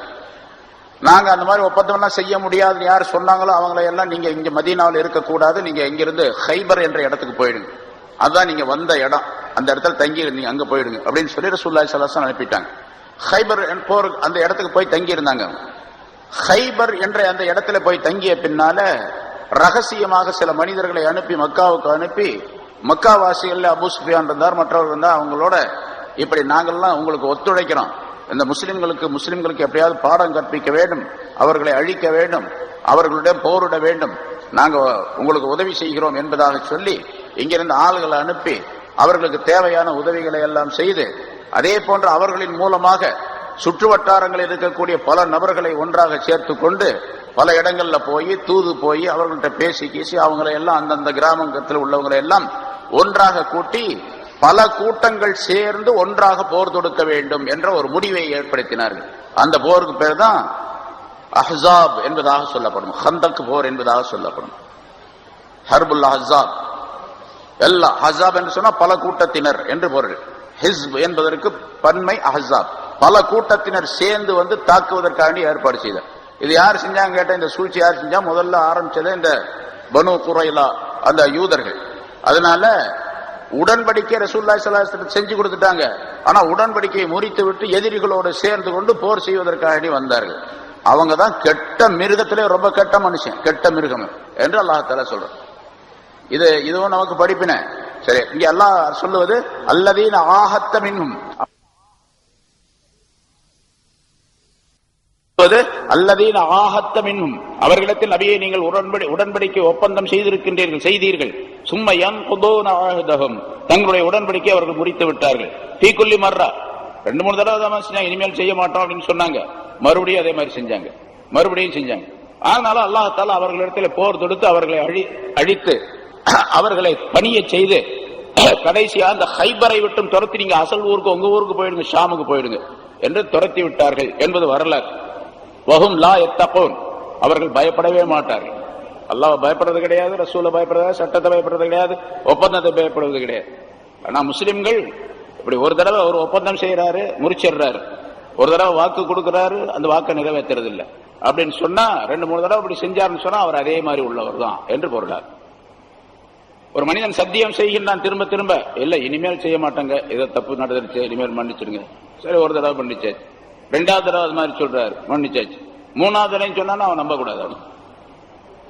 ரசூலுல்லாஹி ஸல்லல்லாஹு அலைஹி வஸல்லம் அவர்கள் பத்ர் போர்ல கைது செய்யப்பட்டவர்கள் 70 பேர் சொன்ன பாருங்க. அதுல ஒரு ஆள் இருந்தார், ஒரு ஷாயிர், ஒரு புலவர், பெரிய புலவர். அவர் அபு இஸ்ஸா என்பது அவருடைய பேர். அவர் இஸ்லாத்துக்கு எதிராகவே வசை பாடுவது, கவிகளை பாடுவது, வசை கவிகளை பாடுவது அவருடைய வேலை. அவர் ரசூலுல்லாஹி ஸல்லல்லாஹு அலைஹி வஸல்லம் அவருக்கு ஃபித்யா, நஷ்டஈட்டை வாங்கி கொண்டு விட வேண்டும் என்று சொன்ன நேரத்தில், உனக்கு நஷ்டஈடு வாங்கினா மட்டும் பத்தாதே, நீ இஸ்லாத்துக்கு எதிராக கவிதைகள் பாடி மக்களை தூண்டக்கூடிய ஆளா இருக்கிற, அதனால உனக்கு இந்த தண்டனை சரியா, உனக்கு இந்த ஃபித்யா நஷ்டஈடு வாங்கதான் சரியா இருக்கு. அப்ப அந்த ஆள் சொன்னா, இனிமேல் நான் செய்யவே மாட்டேன், சத்தியமா இனிமேல் உங்களுக்கு எதிராக எதையும் பாடவே மாட்டேன், இஸ்லாத்துக்கு முஸ்லிம்களுக்கு எதிராக எதையும் செய்யவே மாட்டேன் அப்படின்னு ஒரு வாக்குறுதி கொடுத்தான். அந்த வாக்குறுதியை நம்பி ரசூலுல்லாஹி ஸல்லல்லாஹு அலைஹி வஸல்லம் விட்டுட்டாங்க, ஃபித்யா வாங்கிட்டு விட்டுட்டாங்க. அந்த ஆள் போயிட்டா. போன பின்னால உஹது போர்லயும் வந்தான் அந்த ஆள். அடுத்த வருஷம் உஹது போர்ல எதிரிகளிலிருந்து கைது செய்யப்பட்டவர்கள் ரொம்ப பேர் இல்ல, 1-2 பேர் தான். என்ன, 1-2 பேர் தான் எதிரிகள்ல கைது செய்யப்பட்டவங்க. முஸ்லிம்கள்ல 70 பேர் ஷஹீதாக்கப்பட்டார்கள். காபிர்கள்ல ஒரு சில பேர் ஷஹீதாக்கப்பட்டார்கள். அந்த இங்க இதுல பத்ர் போர்ல எப்படி முஸ்லிம்கள் 14 பேர் ஷஹீதாக்கப்பட்டார்களோ, அதே போன்று உஹது போர்ல காபிர்கள்ல 14 பேர் கொல்லப்பட்டார்கள். 70 பேர் இங்க ஷஹீதானாங்க, அங்க 70 பேர் முஸ்லிம்கள் கொல்லப்பட்டார்கள், அங்க 70 பேர் ஷஹீதானார்கள். எப்படி எல்லாம் அதுக்கு நேர் மாற்றமான நிகழ்ச்சி நடந்தது. இந்த அபு இஸ்ஸா என்பவன் மட்டும் மாட்டிக்கிட்டான். ரசூலுல்லாஹி ஸல்லல்லாஹு அலைஹி வஸல்லம் அவரிடத்தில் கைதியாக கொண்டு வந்து நிறுத்தப்பட்டான். நிறுத்தப்பட்ட உடனே, இனிமேல் நான் செய்யவே மாட்டேன், நான் இனிமேல் செய்யவே மாட்டேன், நான் இப்போ உங்கள்கிட்ட மன்னிப்பு கேட்டுக்கிறேன், இனிமேல் எப்பவுமே செய்ய மாட்டேன், எப்பவுமே இஸ்லாத்துக்கு முஸ்லிம்களுக்கு எதிராக கவிதைகள் பாட மாட்டேன், வசை பாட மாட்டேன், நான் உங்களுக்கு ஆதரவா இருக்கிறேன், ஆனா ஈமான் கொள்றதெல்லாம் பின் அதெல்லாம் இப்ப முடியாது அப்படின்ட்டான். ஈமான் கொள்ள, ஆனா நான் எந்த விதமான தவறான நடவடிக்கையில் ஈடுபட மாட்டேன். இப்பதான் ரசூலுல்லாஹி ஸல்லல்லாஹு அலைஹி வஸல்லம் சொன்னாங்க, அது அல்லாஹ் தஆலாவுடைய அறிவிப்பின் பேர்ல ரசூலுல்லாஹி ஸல்லல்லாஹு அலைஹி வஸல்லம் சொன்னாங்க, லா யுல்தகுல் முஃமினு ஃபீ ஜுஹரின் மர்ரத்தைன் அப்படின்னு சொன்னாங்க. ஒரு பொந்திலிருந்து, ஒரு ஓட்டையிலிருந்து, ஒரு துவாரத்திலிருந்து 2 தடவை ஒரு மனிதன் கொட்டப்பட மாட்டான் அப்படின்னு சொன்னாங்க. ஒரு பாம்பு புத்து இருக்குதுங்க, பாம்பு புத்து ஒன்று அதுகிட்ட போனா ஒரு பாம்பு புஷ்னு வந்துச்சு, வெளியே ஒடியாந்துட்டான். 2வது தடவை அங்க போவானாங்க, பாம்பு இருக்குதுன்னு தெரியுது, 2வது தடவை போக மாட்டான்ல. ஒரு பொந்திலிருந்து 2 தடவை கொட்டப்பட மாட்டான் ஒரு மூமினான மனிதன். அல் முஃமினு லா யுல்தகு ஃபீ ஜுஹரின் மர்ரத்தைன் என்று ஸல்லல்லாஹு அலைஹி வஸல்லம் சொல்லி, நீ ஒரு பாம்பை போல உள்ளவன், முதல்ல ஒரு தடவை என்ன ஏமாத்திட்டு போயிட்ட, சத்தியம் செஞ்சு வாக்கு கொடுத்து இனிமேல் நான் ஒண்ணுமே செய்ய மாட்டேன் அப்படின்ட்டு போனேன். இப்ப சொல்ற பாரு, இதுவும் அப்படித்தான் இருக்கு. கூப்பிட்டாங்க, இவனை கழுத்தை வெட்டுங்க அப்படின்னாங்க, வெட்டப்பட்டான. அதே இடத்திலே வெட்டப்பட்டான் அவன். அதனால மோமீன்கள், அதாவது யாராவது ஒருத்தர் வாக்குறுதி கொடுத்து திரும்ப திரும்ப அதை சொல்லிக்கிட்டே இருக்கிறான்னு சொன்னா அவன் ஏமாத்துறான் அப்படின்னு அர்த்தம். ஒரு வாக்குறுதி கொடுத்தால் மூமீன் என்று சொன்னால் அந்த வாக்குறுதியை நிறைவேற்ற வேண்டும், வாக்குறுதிக்கு மாற்றம் செய்யக்கூடாது. ஏதாவது அசம்பாவிதம் ஏற்பட்டு ஒரு சந்தர்ப்பத்தின் காரணமாக அந்த மாதிரி நிலை ஏற்பட்டுச்சு, அப்ப பரவாயில்ல.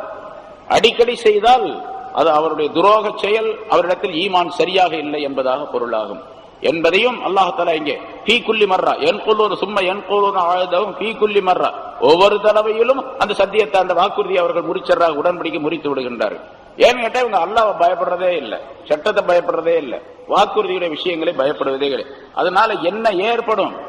வாக்குறுதியை முறித்து விட்டால், சொன்ன ஒப்பந்தத்தை முறித்து விட்டால், வாக்கை முறித்தால் என்ன நஷ்டம் ஏற்படும், என்ன தண்டனை ஏற்படும் என்பதை பயப்படுவதே கிடையாது என்று அல்லாஹ்தஆலா சொல்லி முடிக்கின்றார்.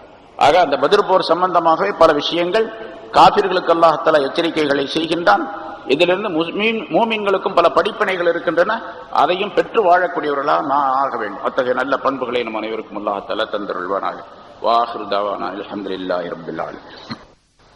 அல்ஹம்துலில்லாஹி நஹ்மதுஹு வ நஸ்தஈனுஹு வ நஸ்தக்ஃபிருஹு வ நு'மினு பிஹி வ நதவக்கலு அலைஹி ونعوذ بالله من شرور أنفسنا ومن سيئات أعمالنا من يهده الله فلا مضل له ومن يضلله فلا هادي له ونشهد أن لا إله إلا الله وحده لا شريك له ونشهد أن سيدنا ونبينا مولانا محمدا عبده ورسوله أرسله الله بالحق بشيرا ونذيرا وداعيا إلى الله بإذنه وسراجا منيرا.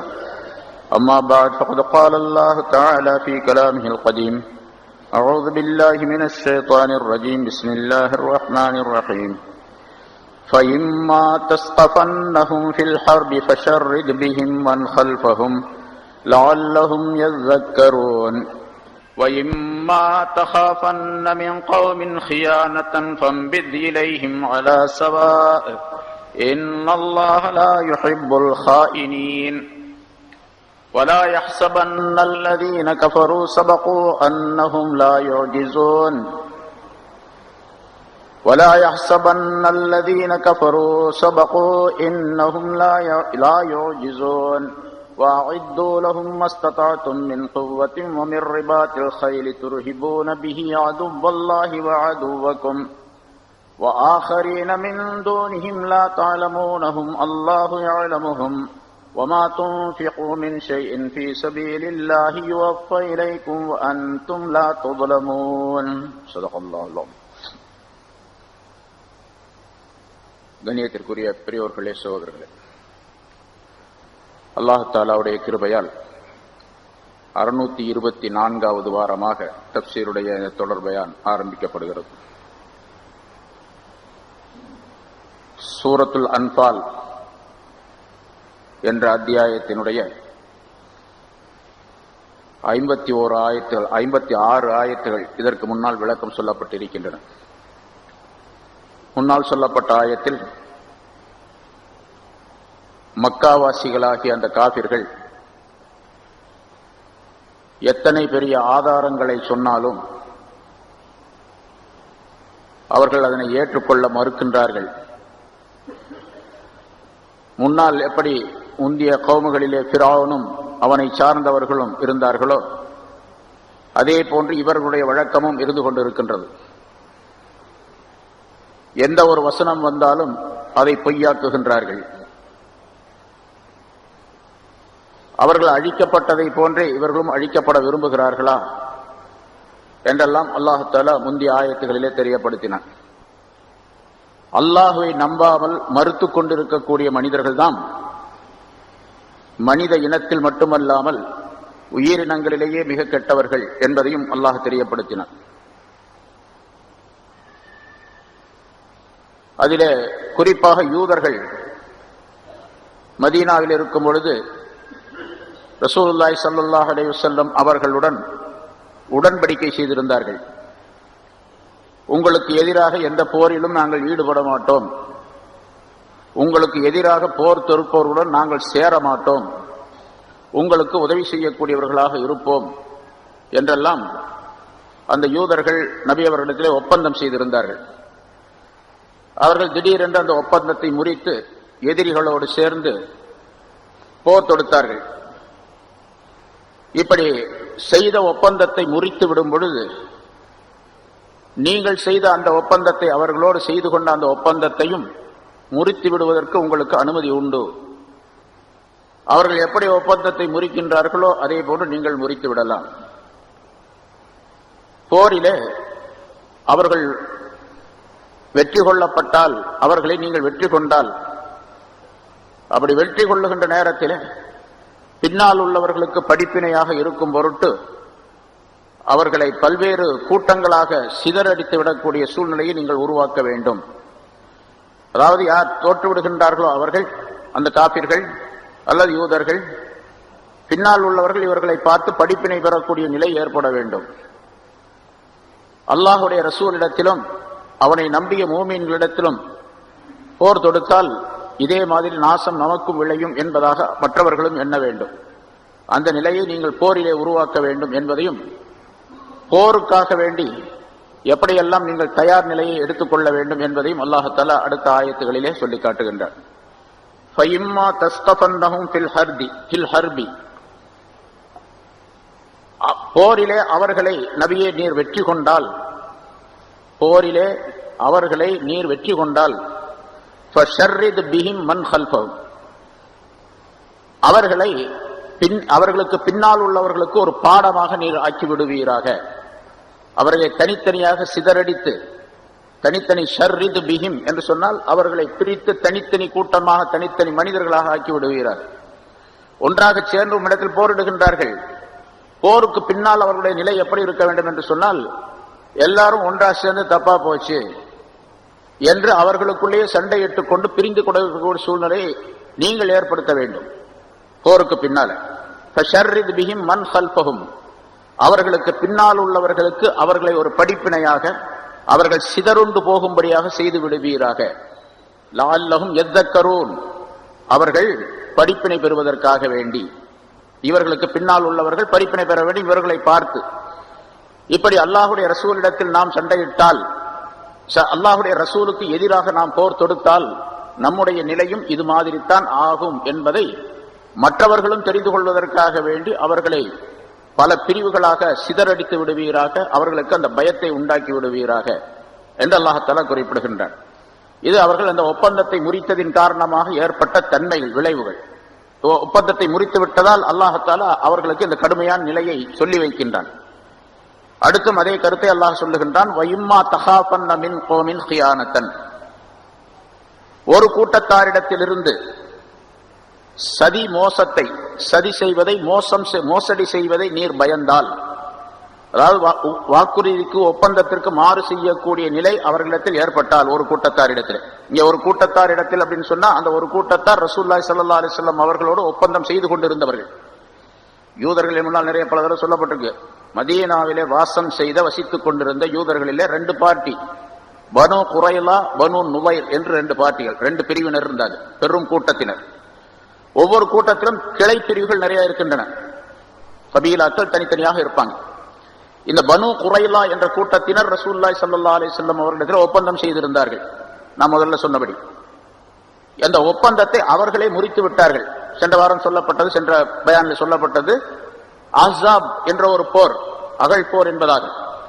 அதிலே மக்காவாசிகளிடத்தில் இந்த பனு குரைலா கூட்டத்தினர் தான் அங்கே போய் சொல்லி, அந்த தலைவர்களிடத்தில், அபூ சுஃபியானிடத்தில், மற்றவரிடத்திலாம் சொல்லி, நாங்களும் உங்களுக்கு உதவி செய்கின்றோம், முஸ்லிம்களை எப்படியாவது வேறு இருக்க வேண்டும், அவர்களை தோல்வியுறச் செய்ய வேண்டும், இல்லாமலாக்க வேண்டும் என்று சொல்லி நம்ம பல கூட்டங்கள் சேர்ந்து அவர்களோடு போறோம். நீங்க தனியா போய் மக்காவாசிகள் தோத்து போயிட்டீங்க, 2-3 இடத்துல பத்ரிலே போயிட்டீங்க, உங்களுக்கு உஹதுலயும் நல்ல வெற்றி கிடைக்கல, அடுத்த போர்களையும் உங்களுக்கு தோல்வி ஏற்பட்டு விட்டது, அதனால நாங்க உங்களுக்கு உதவி செய்யறோம், அக்கம் பக்கத்தில் உள்ள எல்லா கூட்டத்தாரையும் கூப்பிட்டுக்குவோம், எல்லாம் சேர்ந்து போய் போரிடுவோம் என்பதாக சொல்லி அஹ்ஸாப் என்ற அந்த போர் நடந்தது. அஹ்ஸாப் என்று சொன்னாலே பல கூட்டத்தினர், பல பிரிவினர் என்பதாக பொருளாகும். அதிலே அவர்களுக்கு மிகப்பெரிய தோல்வி ஏற்பட்டது. அது இப்ப அந்த ஒப்பந்தத்தை முறித்துவிட்டு எதிரிகளோடு சேர்ந்து கொண்டு முஸ்லிம்களுக்கு பாதகமாக சூழ்ச்சி செய்து போர் செய்ய ஆரம்பித்தார்கள். இப்ப ஒப்பந்தத்தை முறிச்சிட்டாங்க. இப்படி வயிம்மா தகாஃபன்ன மின் கௌமின், ஒப்பந்தத்தை முறித்துவிட்ட கூட்டத்தாரிடத்திலிருந்து மோசடி செய்வதை, சதி செய்வதை நீர் பயந்தால், அவர்கள் சதி செய்கின்றார்கள், அதாவது ஒப்பந்தத்தை முறித்துவிட்டு முஸ்லிம்களுக்கு எதிராக சதி செய்கின்றார்கள் என்பதை நீ பயந்தால், நம்ம ஒப்பந்தம் செஞ்சிருக்கிறோமே, நம்ம எப்படி முறிக்கிறது அப்படின்லாம் நீங்க பார்த்துட்டு இருக்க வேணாம், நீங்க செஞ்ச ஒப்பந்தத்தை முறிச்சிடுங்க.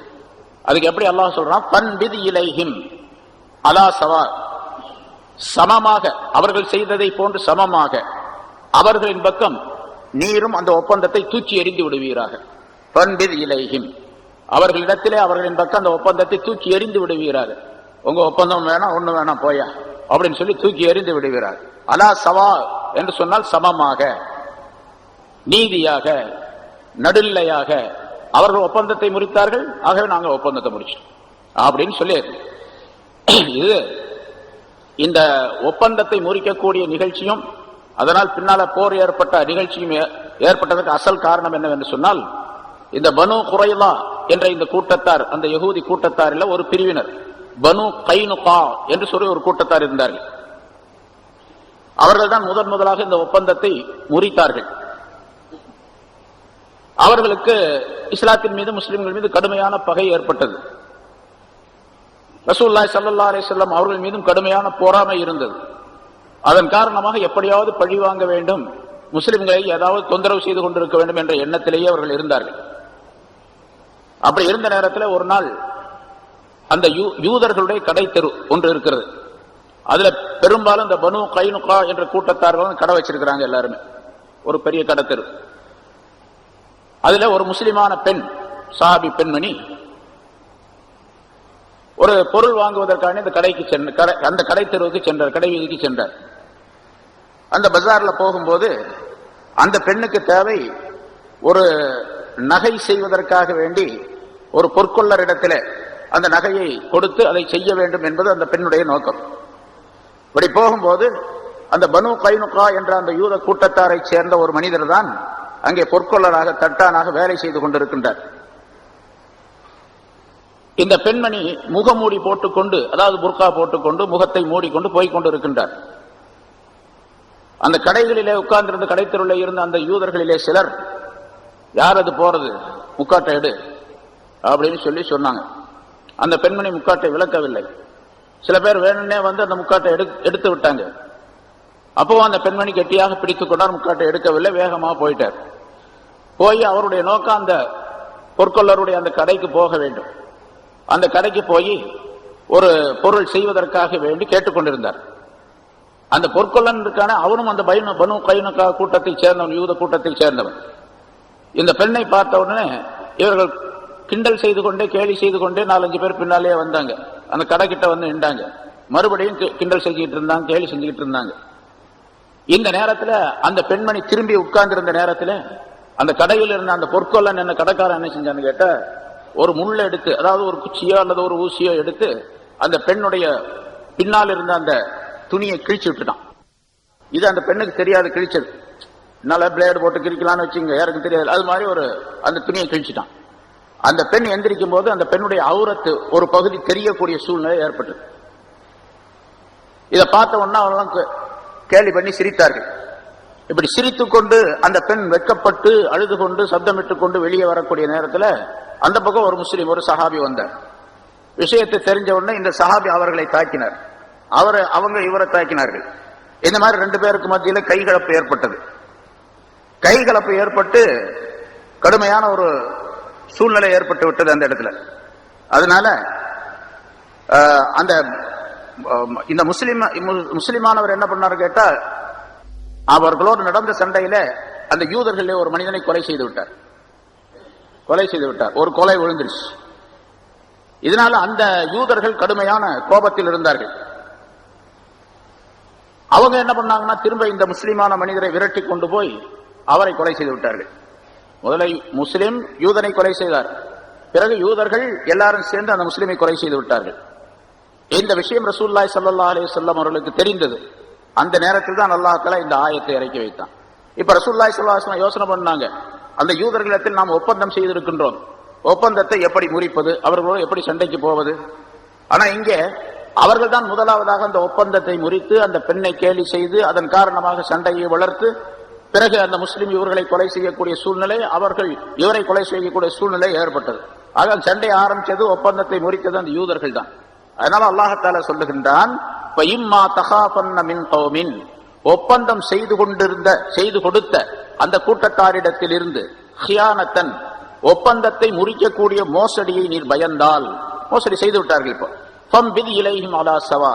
அவர்களின் பக்கம் அந்த ஒப்பந்தத்தை நீரும் தூக்கி எறிந்து விடுவீராக, சரியாக அவர்களுக்கு சமமா, அவங்க செஞ்சா நாங்க செஞ்சோம் அப்படின்னு சரியாக செய்து விடு என்று அல்லாஹ் சொல்லி காட்டுகின்றான்.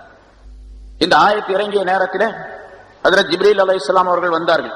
வந்து சொன்னார்கள், நீங்க என்ன அந்த இதற்கு முதல்ல எந்த யுத்தம் நடந்ததோ அந்த யுத்தம், இப்ப சொல்லப்பட்ட இந்த நிகழ்ச்சி நடப்பதற்கு முன்னால ஒரு யுத்தம், அந்த போரிலே நாங்கள் எல்லாம் கலந்து கொண்டோம். ஜிப்ரீல் அலைஹிஸ்ஸலாம் சொன்னார்கள், மலக்குகள் பலர் கலந்து கொண்டார்கள். கலந்து கொண்ட பின்னால அடுத்த போரை எதிர்பார்த்து கொண்டு ஆயுதபாணிகளாகவே நாங்கள் இருந்து கொண்டிருக்கின்றோம், நீங்கள் எல்லாம் வந்து ஆயுதங்களை கழற்றி வைத்து நிம்மதியாக இருந்து கொண்டிருக்கின்றீர்களே என்பதாக ரசூலுல்லாஹி ஸல்லல்லாஹு அலைஹி வஸல்லம் அவர்களிடத்தில் ஜிப்ரீல் அலைஹிஸ்ஸலாம் அவர்கள் சொன்னார்கள். மலக்குகளாகிய நாங்கள் முதல்ல என்ன போர் நடந்ததோ அந்த போரிலே, குறிப்பாக இன்னும் சொல்லப்பட்டிருக்கின்றது பத்ர் போரிலே அல்லது உஹது போரிலே, நாங்கள் ஆயுதம் தாங்கி வந்தோம், போர் கவசங்கள் அணிந்திருந்தோம். அல்லாஹ் தஆலாவுடைய உத்தரவுப்படி அந்த போர் கவசங்களை, ஆயுதங்களை இன்னும் நாங்கள் களையவே இல்லை, கழற்றவே இல்லை, நாங்கள் அப்படியே இருந்து கொண்டிருக்கின்றோம்.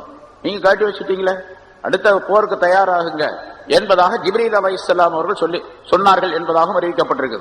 அந்த இந்த ஆயத்து வந்த பின்னால ஜிப்ரீல் அலைஹிஸ்ஸலாம் அவர்கள் இப்படி சொன்னார்கள்.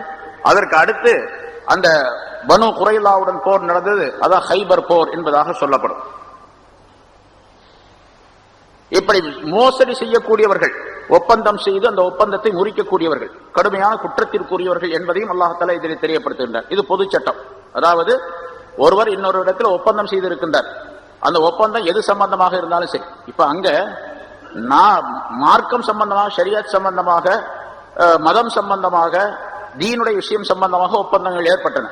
அந்த ஒப்பந்தத்தை முறிக்க கூடாது, முறித்தால் என்ன குற்றம், நீங்களும் முறித்து விட்டு அவர்களோடு போரிட தயாராகுங்கள் என்று அல்லாஹ் தஆலா சொல்லுகின்றார்.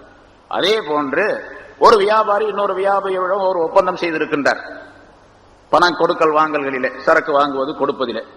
அதே மாதிரி எந்த தொழில் செய்யக்கூடியவராக இருந்தாலும் அவர் இவரிடத்தில் ஒரு ஒப்பந்தம் செய்திருக்கின்றார். அதே போல ஒரு வீடு, தன்னுடைய வீட்டை வாடகைக்கு கொடுக்கின்றார், இன்னொருவர் வீட்டில் அந்த வாடகைக்கு இருக்கின்றார். வாடகைதாரர் வீட்டுக்காரர் ரெண்டு பேருக்கும் ஒரு ஒப்பந்தம் ஏற்படுகின்றது. அந்த ஒப்பந்தத்தை அவரவர் காப்பாற்ற வேண்டும். எப்படி ஒப்பந்தம் செய்யப்பட்டிருக்கிறதோ அந்த ஒப்பந்தத்தை காப்பாற்ற வேண்டும். ஒப்பந்தத்தில் எந்த விதமான மாறுதலும் செய்யக்கூடாது. வீட்டுக்காரராக இருக்கக்கூடிய ஒரு வீட்டில் குடியிருக்கிறோம், நிறைய பேர் இங்க மெட்ராஸ்ல நம்ம பார்க்கல குடியிருக்கிறாங்க வாடகைக்காக வேண்டி. வாடகை, அதாவது வீட்டுக்காரர் ஒப்பந்தத்திலே ஏதாவது தவறுகள் செய்தால், மாறு செய்தால், ஏதாவது தவறான கருத்தை ஏற்படுத்தினால், ஒப்பந்தத்துக்கு மாற்றமாக நடந்தால் குடியிருக்கக்கூடியவரும் மாற்றமாக நடக்கலாம். இவரும் அந்த ஒப்பந்தத்தை முறித்துவிட்டு இவர் எப்படி விரும்புகின்றாரோ அப்படி அதை செயல்படுத்தலாம். ஒப்பந்தத்தை காப்பாற்ற வேண்டிய அவசியம் இல்லை. ஆனால் ஒப்பந்தத்திலே சரியாக நடந்தால் ஒப்பந்தத்தை காப்பாற்ற வேண்டியது வாஜிப், கட்டாய கடமையாகும். இல்லாவிட்டால் அதில் குற்றத்திற்குரியவராக ஆகிவிடும். நம்முடைய தரப்பிலிருந்து, முஸ்லிம்களுடைய தரப்பிலிருந்து ஒப்பந்தத்தை முறிக்கக்கூடிய சூழ்நிலை ஏற்படவே கூடாது என்பதையும் அல்லாஹ் தஆலா இங்கே தெரியப்படுத்துகின்றார். அதனால ஒருவருக்கொருவர் ஒப்பந்தம் செய்யும், அதே போல கடன் வாங்குறது, கொடுக்கிறது, இப்படி பல்வேறு விதமான ஒப்பந்தங்கள் வாய்மொழியாக செய்யப்படுகின்றது, எழுத்து மூலமாக செய்யப்படுகின்றது. எப்படி செய்தாலும் சரி எல்லாவற்றையும் காப்பாற்ற வேண்டியது ஒரு மூமினான மனிதனுடைய கடமை என்பதை அல்லாஹ் தஆலா இதன் மூலமாக தெரியப்படுத்துகிறார். ஒப்பந்தத்தில் எந்த விதமான மாற்றமும் செய்துவிடக்கூடாது. ஒரு எழுத்து மூலமாக அல்லது வாய் மொழியின் மூலமாக ஒரு விஷயத்தை நாம் மற்றவரிடத்திலே நான் இப்படி செய்கின்றேன் என்பதாக சொல்லிவிட்டால் அதை என்ன பாடுபட்டாவது காப்பாற்ற வேண்டும். அதில் எந்த விதமான மாற்றமும் இருக்கக்கூடாது. நிறைய விஷயங்கள் அமானிதம் சம்பந்தமாக, ஒப்பந்தம் சம்பந்தமாக நிறைய சொல்லப்பட்டிருக்கின்ற முன்னால் உள்ள ஆயத்துகளில். வலா யஹ்ஸபன்னல், அடுத்து அல்லாஹ் தஆலா குறிப்பிடுகின்றான். இதுல இன்னொரு கருத்தும் சொல்லப்படுகின்றது. அதாவது ஒப்பந்தத்தை முறித்தவர்களை முறியடிப்பதற்காக வேண்டி, அவர்கள் ஒப்பந்தத்தை முறிச்சிட்டாங்க முதல்ல, அதனால அவர்களை முறியடிப்பதற்காக வேண்டி தந்திரமான சில விஷயங்களை செய்து, சூழ்ச்சி செய்து அவர்களை தோல்வியுறச் செய்வதும் கூடும் மூமினானவருக்கு. இது போர் சம்பந்தமாக அல்லாஹ் தஆலா இந்த ஆயத்தை சொல்லுகின்றான். இப்ப அவர்கள் ஒப்பந்தத்தை முறித்ததின் காரணமாக போரிலே அவர்களை வெல்வதற்காக வேண்டி, போரிலே அவர்களை சந்திப்பதற்காக வேண்டி, அவர்களிடத்தில் போரிடுவதற்காக வேண்டி அந்த போரிலே என்னென்ன சூழ்ச்சிகள் செய்யலாமோ அதையெல்லாம் செய்யலாம். பொதுவாக முன்னால சொல்லப்பட்டிருக்குது, பொய் சொல்லுவது ஹராம் இல்லையா, பொய் சொல்லக்கூடாது 3 இடங்களிலே தவிர என்று ரசூலுல்லாஹி ஸல்லல்லாஹு அலைஹி வஸல்லம் சொன்னாங்க. 3 இடத்துல பொய் சொல்லலாம். அந்த 3ல 1 போர்க்களத்திலே பொய் சொல்லலாம். போர்க்களத்திலே பொய் சொல்லலாம். போர்க்களத்திலே எதிரிகளை தாக்குவதற்காக வேண்டி, எதிரிகளுக்கு முஸ்லிம்களை பற்றி உள்ள விஷயத்தை பயமுறுத்தாட்டுவதற்காக வேண்டி அல்லது அவர்களை ஏமாற்றுவதற்காக வேண்டி ஏதாவது ஒரு விஷயத்தில் போர்க்களத்திலே பொய் சொல்லுவது ஆகும் என்பதாக சொல்லியிருக்கு. அதே போன்று போர்க்களத்திலே தந்திரம் செய்வது, சூழ்ச்சி செய்வது, அவர்களை தாக்குவதற்காக வேண்டி, அவர்களை தோல்வியுறச் செய்வதற்காக வேண்டி செய்யக்கூடிய எல்லா விஷயம் கூட ஸல்லல்லாஹு அலைஹி வஸல்லம் பொதுவாக சொன்னார்கள், அல் ஹர்பு ஹதாத்துன், போர் என்பதை சூழ்ச்சி செய்வதுதான். சூழ்ச்சி இல்லாமல் போரை வெல்ல முடியாது, போரை வெற்றி பெற முடியாது. போர் ஏற்படக்கூடிய இடத்துல இன்றும் நடக்கக்கூடிய விஷயம். ஒரு நாட்டில இருந்து இன்னொரு நாட்டுக்கும் போர் ஏற்படுகின்றது என்று சொன்னால், இந்த நாட்டில் உள்ளவர் அந்த தன்னுடைய உளவாளிகளை அந்த நாட்டுக்கு அனுப்புவார். மிகப்பெரிய பிரயாசை எடுத்து பல மாதங்கள் பல ஆண்டுகளுக்கு முன்னதாகவே அந்த நாட்டில் உள்ள வலிமை எப்படி இருக்கின்றது, அவர்கள் என்னென்ன செய்கின்றார்கள், நம்ம நாட்டை பற்றி என்ன எண்ணிக்கொண்டிருக்கின்றார்கள், எப்படியெல்லாம் நம்மை பற்றி பேசிக் கொண்டிருக்கின்றார்கள், என்னென்ன தயார் நிலையில் அவர்கள் இருக்கின்றார்கள் என்பதை உளவறிந்து வருவதற்கான உளவாளிகளை அனுப்புவது பழக்கம் இன்றும் இருக்கின்றது. அதே போன்று அவர்கள் இங்கே அனுப்புவார்கள், இவர்கள் அங்கே அனுப்புவார்கள். அவங்க சுற்று பிரயாணிகள் மாதிரி அந்த நாட்டில் இருந்து இவர்களோடு பழகி பல மாதங்கள் இருந்து என்னென்ன நடக்கின்றது என்பதை கவனித்துக் கொண்டு போய் அங்கே சொல்லிடுவார். இதெல்லாம் ஹதாஜ், மோசடி செய்வது, அதாவது சதி செய்வது என்பதாக பொருளாகும். தன்னுடைய நாட்டை காப்பாற்றுவதற்காக வேண்டி, தன்னுடைய மக்களை காப்பாற்றுவதற்காக வேண்டி போர்க்களத்திலே இந்த மாதிரி சூழ்ச்சிகள் செய்வது கூடும் என்பதையும் ரசூலுல்லாஹி ஸல்லல்லாஹு அலைஹி வஸல்லம் அவர்கள் சொல்லி காட்டுகின்றார். அதெல்லாம் இந்த ஆயத்தின் மூலமாக பெறப்படக்கூடிய கருத்து. அல்லாஹ் தஆலா போர் சம்பந்தமான விஷயங்கள் அனைத்தையும் இந்த ஆயத்துகளிலே சொல்லி காட்டுகின்றான். போர்க்களத்திலே எப்படி நடந்து கொள்ள வேண்டும் என்பதையெல்லாம் சொல்லுகின்றான்.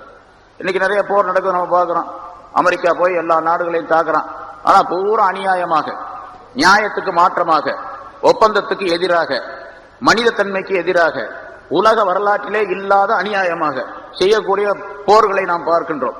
இங்க இஸ்லாமிய போர் முறையை பற்றி அல்லாஹ் தஆலா எப்படி எல்லாம் நடந்து கொள்ள வேண்டும் என்பதை, அவங்க ஒப்பந்தத்தை முறிக்கலன்னு நீங்க முறிக்க கூடாது, அதை காப்பாற்ற வேண்டும். காப்பாற்றுவது வாஜிப் என்பதாக சொல்லப்பட்டிருக்கின்றது. அதனால முஸ்லிம்களிடத்தில் எந்த விதமான அநியாயத்தையும், ஒரு உண்மையான முஸ்லிமாக இருந்தால் அவரிடத்திலிருந்து அநியாயத்தை எதிர்பார்க்க முடியாது. அவர் அநியாயம் செய்யக்கூடியவராக இருக்க மாட்டார். அதனால் அல்லாஹ் தஆலா சொல்லுகின்றான், இன்னல்லாஹ லா யுஹிப்புல் ஹாயினீன், நிச்சயமாக அல்லாஹ் தஆலா சதி செய்யக்கூடியவர்களை விரும்ப மாட்டான். சதி செய்வது என்பது இங்க முல்லா ஸல்லல்லாஹு அலைஹி வஸல்லம் சொன்னாங்க, போர்க்களத்திலே சதி செய்யலாம் அப்படின்னு சொன்னாங்கல்ல. அது எப்ப? அவர்கள் சதி செய்யும் பொழுது நாம் அவர்கள் ஒப்பந்தத்தை முறித்தால் நாம் சதி செய்யலாம், அவர்களுடைய அந்த விஷயத்தை தெரிந்து கொள்வதற்காக வேண்டி செய்யலாம் என்றெல்லாம் அதற்கு கருத்தாகும். அநியாயமாக போர் நடக்கின்றது, அந்த போரிலே வெற்றி கொள்வதற்காக வேண்டி செய்யலாம் என்பது அதன் பொருளாகும். அப்படி இல்லாம சாதாரணமான நிலையிலே மோசடி செய்வது, சதி மோசம் செய்வது என்பதெல்லாம் கடுமையான குற்றத்திற்குரியது. அதை அல்லாஹ் இப்படி சொல்லுகின்றான், இன்னல்லாஹ லா யுஹிப்புல் ஹாயினீன், மோசடி செய்யக்கூடியவர்களை அல்லாஹ் தஆலா விரும்ப மாட்டான். சதி செய்யக்கூடியவர்களை, சதித்திட்டம் போடக்கூடியவர்களை அல்லாஹ் தஆலா விரும்ப மாட்டான் என்பதாக சொல்லி காட்டுகின்றார். அப்படி யாராவது சதி செய்தால் கியாமத்தினால அவர்களுக்கு தனியாக ஒரு கொடி கொடுக்கப்படும். அந்த கொடியிலே இவர் சதியாளர் என்பதாக எழுதப்பட்டிருக்கும். அந்த கொடியை தூக்கிட்டு அவர் வருவார் கியாமத்தினால். ஸல்லல்லாஹு அலைஹி வஸல்லம் சொல்லுகின்றார், லிகுல்லி காதிரின் லிவாஉன், ஒவ்வொரு சதியாளருக்கும் ஒரு கொடி இருக்கும் கியாமத்தினால். யௌமல் கியாமா, கியாமத்தினால ஒரு கொடி இருக்கும். யார் யார் சதி செய்து மோசடி செய்தார்களோ இந்த உலகத்தில் அவர்களுக்கு ஒரு கொடி கொடுக்கப்படும். அந்த கொடியை வைத்து மற்றவர்கள் எல்லாம் அடையாளம் கொண்டு கொள்வார்கள், உலகத்திலே இவர்கள் அடுத்தவரை சதி செய்து ஏமாற்றிக் கொண்டிருந்தார் என்பதாக. அந்த சதி எந்த அளவுக்கு இருக்கின்றதோ, இவர் இந்த உலகத்திலே செய்த சதி மோசடி எந்த அளவுக்கு சின்னதா பெருசா இருக்கின்றதோ அந்த அளவுக்கு அந்த கொடி இருக்கும். கொடி சின்னது பெருசு அப்படிலாம் இருக்கும். சில பேருக்கு ரொம்ப உயரமா இருக்கும், அவர் ரொம்ப பெரிய சதி மோசம் செஞ்சிருக்கார் அப்படின்னு அர்த்தம். அதே ஸல்லல்லாஹு யுர்ஃபஅு லஹு பிகத்ரி கத்ரிஹி, அவருடைய மோசடிக்கு தக்கவாறு அந்த கொடி உயர்த்தப்படும். அலா, அறிந்து கொள்ளுங்கள், வலா காதிர ஆலம கத்ரன் மின் அமீரின் ஆம்மத்தின், மிக பெரிய மோசடிக்காரர் இவரை தவிர வேறு எவரும் கிடையாது. பொதுவாக ஒரு அமீர், ஒரு தலைவராக நியமிக்கப்பட்டிருக்கக்கூடியவர் செய்யக்கூடிய மோசடியை விட மிகப்பெரிய மோசடி வேறு எதுவும் கிடையாது. மோசடி செய்வதிலே மிகப்பெரிய மோசடி செய்யக்கூடியவர், சதி செய்யக்கூடியவர் யார் என்று சொன்னால், ஒரு பெரிய ஜமாத், அந்த ஜமாத்துக்கு அமீராக, தலைவராக ஒருவர் நியமனம் செய்யப்பட்டிருக்கின்றார். அந்த தலைவர் பலவிதமான தவறான காரியங்களை செய்கின்றார். ஒப்பந்தத்தை முறிக்கின்றார், வாக்குறுதிக்கு மாற்றம் செய்கின்றார், பொய் சொல்லுகின்றார், மக்களை ஏமாற்றுகின்றார், இப்படிலாம் செய்யறாருன்னு வச்சுங்க. தலைவராக நியமனம் செய்யப்பட்ட அவர் ஏமாற்றுவது பல மனிதர்கள் சேர்ந்த ஒரு குழு ஏமாற்றுவதை போன்று. ஏன்னா எல்லாரும் சேர்ந்து இவர் தலைவராக ஏற்படுத்தி வச்சிருக்கிறாங்க. தலைவர் செய்யக்கூடிய அந்த சதி திட்டம், மோசடி, அவர் செய்யக்கூடிய தவறான வேலைகள் ஒரு பெரிய ஜமாத் செய்வதை போன்று. அதனால பொதுவாக பொதுமக்களுக்கு தலைவராக இருக்கக்கூடிய ஒருவர் செய்கின்ற சதியை விட மிகப்பெரிய சதி வேறு எதுவும் கிடையாது என்றும் ரசூலுல்லாஹி ஸல்லல்லாஹு அலைஹி வஸல்லம் அந்த ஹதீஸிலே சொல்லி காட்டுகின்றார். ஆக மூமின்களாக இருக்கக்கூடிய நாம் எந்த வகையிலும் அடுத்தவரிடத்துல மோசடி செய்யக்கூடாது. எல்லா நிலைகளும் நம்முடைய வாக்கை காப்பாற்றி சதி செய்யாத நல்ல நேர்மையான நிலையோடு வாழக்கூடிய சூழ்நிலை ஏற்படுத்திக் கொள்ள வேண்டும் என்பதையெல்லாம் இந்த ஆயத்தின் மூலமாக அல்லாஹ் தெரிவிக்கின்றான். அடுத்தும் அல்லாஹ் தஆலா அந்த போர் சம்பந்தமாக சொல்லுகின்றான். வலா யஹ்ஸபன்னல்லதீன கஃபரு சபகு. காபிரானவர்கள், அல்லாஹ்வையும் ரசூலையும் நிராகரித்த அந்த மனிதர்கள், நிராகரித்து விட்டவர்கள் போர்க்களத்திலே தப்பி சென்று விட்டார்கள். போர்க்களத்தை இப்ப உதாரணமா இந்த ஆயத்து பத்ர் போர்க்களத்தை சுட்டி காட்டக்கூடியதாக அல்லாஹ் தஆலா இறக்கி வைத்தான். பத்ர் போர்ல சொல்லப்பட்டது, விளக்கம் சொல்லப்பட்டிருக்கின்றது. 70 காபிர்கள் கொல்லப்பட்டார்கள், 70 பேர் சிறை பிடிக்கப்பட்டார்கள். சிறை பிடிக்கப்பட்டவர்கள் எல்லாம் பின்னால் விடுதலை செய்யப்பட்டு விட்டார்கள். 70 பேர் கொல்லப்பட்டு விட்டார்கள். மொத்தம் 1000 பேர் வந்தாங்க. ஏன்னா 70 140 பேர் போக மீதி எல்லாரும் ஓடி போயிட்டாங்க, மக்காவுக்கு திரும்பி ஓடி போயிட்டாங்க. அந்த போயிட்டாங்க பாருங்க, அவங்க நம்ம தப்பிச்சுக்கிட்டு வந்துட்டோம் அப்படின்னு நினைக்க வேண்டாம். நம்ம முஸ்லிம்களிடத்துல தப்பித்து கொண்டோம், நம்ம உயிர் பொழைச்சிச்சுப்பா, உயிர் பொழைச்சு நம்ம வந்துட்டோம் அப்படின்னு அவங்க நினைக்க வேண்டாம். அவங்களுக்கும் ஒரு நாளைக்கு வேட்டு இருக்குது அப்படின்னு அல்லாஹ் தஆலா சொல்லுகின்றான். வலா யஹ்ஸபன்னல்லதீன கஃபரு சபகு. முந்தி விட்ட அப்படின்னு சொன்னா போரிலே தோல்வியுற்று போர்க்களத்தில் இருந்து முந்தி சென்று விட்ட, அதாவது இவர்களிடத்துல அந்த போர்க்களத்தில் இறந்து விடாமல் அல்லது முஸ்லிம்களுடைய கையில் அகப்படாமல் கைதிகளாக ஆகாமல் முந்தி சென்று விட்ட போய்விட்ட அந்த மனிதர்கள், அந்த காபிர்கள் நினைக்க வேண்டாம் அன்னஹும் லா யோஜிசூன், அவர்கள் தப்பிவிட்டார்கள் என்று நினைக்க வேண்டாம். தப்பித்தோம் பிழைத்தோம் அப்படின்னு போயிட்டோம் அப்படின்னு நினைக்க வேண்டாம். அவர்களுக்கும் ஒரு காலம், ஒரு நேரம் இருக்கிறது, அந்த நேரம் வரும் என்பதை அல்லாஹ் தஆலா எச்சரிக்கை செய்கின்றார். இப்படி மட்டும் அவர்கள் நினைச்சு கொண்டிருக்க வேண்டாம், நம்ம தப்பிச்சு வந்துட்டோம், இனிமேல் நமக்கு எந்த விதமான பிரச்சனையும் இல்லை அப்படின்னு நினைக்க வேண்டாம். அவர்களுக்கும் ஒரு நேரம் வரும், அந்த நேரத்தில் அவர்களும் தாக்கப்படுவார்கள், அழிக்கப்படுவார்கள் என்பதை அல்லாஹ் குறிப்பிடுகின்றார். அதாவது பொதுவாக போர்க்களத்திலே இறக்காமல் அல்லது கைது செய்யப்படாமல் முஸ்லிம்களிடத்தில் தப்பி சென்று விட்டார்களே, அவர்கள் எல்லாம் ரொம்ப கவனமா இருக்கணும், அவங்களுக்கும் இந்த மாதிரி உள்ள ஒரு சூழ்நிலை வரும் என்பதை அல்லாஹ் தஆலா காபிர்களுக்கு எச்சரிக்கை செய்கின்றான் இந்த ஆயத்தில். அடுத்து போர்க்களம் ஜிஹாத் செய்யக்கூடிய மனிதர்கள் ஸல்லல்லாஹு அலைஹி வஸல்லத்துடைய காலத்துல எல்லா நேரங்களிலும், இரவு பகல் எல்லா நேரம் 24 மணி நேரம் ஒவ்வொரு நாளும் எதிரிகள் எப்படி வருவார்கள், எப்படி தாக்குவார்கள், என்னென்ன செய்வார்கள் என்பதை ஒவ்வொருவரும் பயந்து கொண்டே இருந்தார்கள். அந்த பயம் எல்லா மனிதர்களும் இருந்தது, ஆண்களுக்கும் இருந்தது, பெண்களுக்கும் இருந்தது, சிறுவர்கள் பெரியவர்கள் வயோதிகமான எல்லாருக்கும் இருந்தது. ஏன்னு கேட்டா அப்படிப்பட்ட ஒரு சூழ்நிலையில அங்கே முஸ்லிம்களுடைய வாழ்க்கை அமைந்திருந்தது.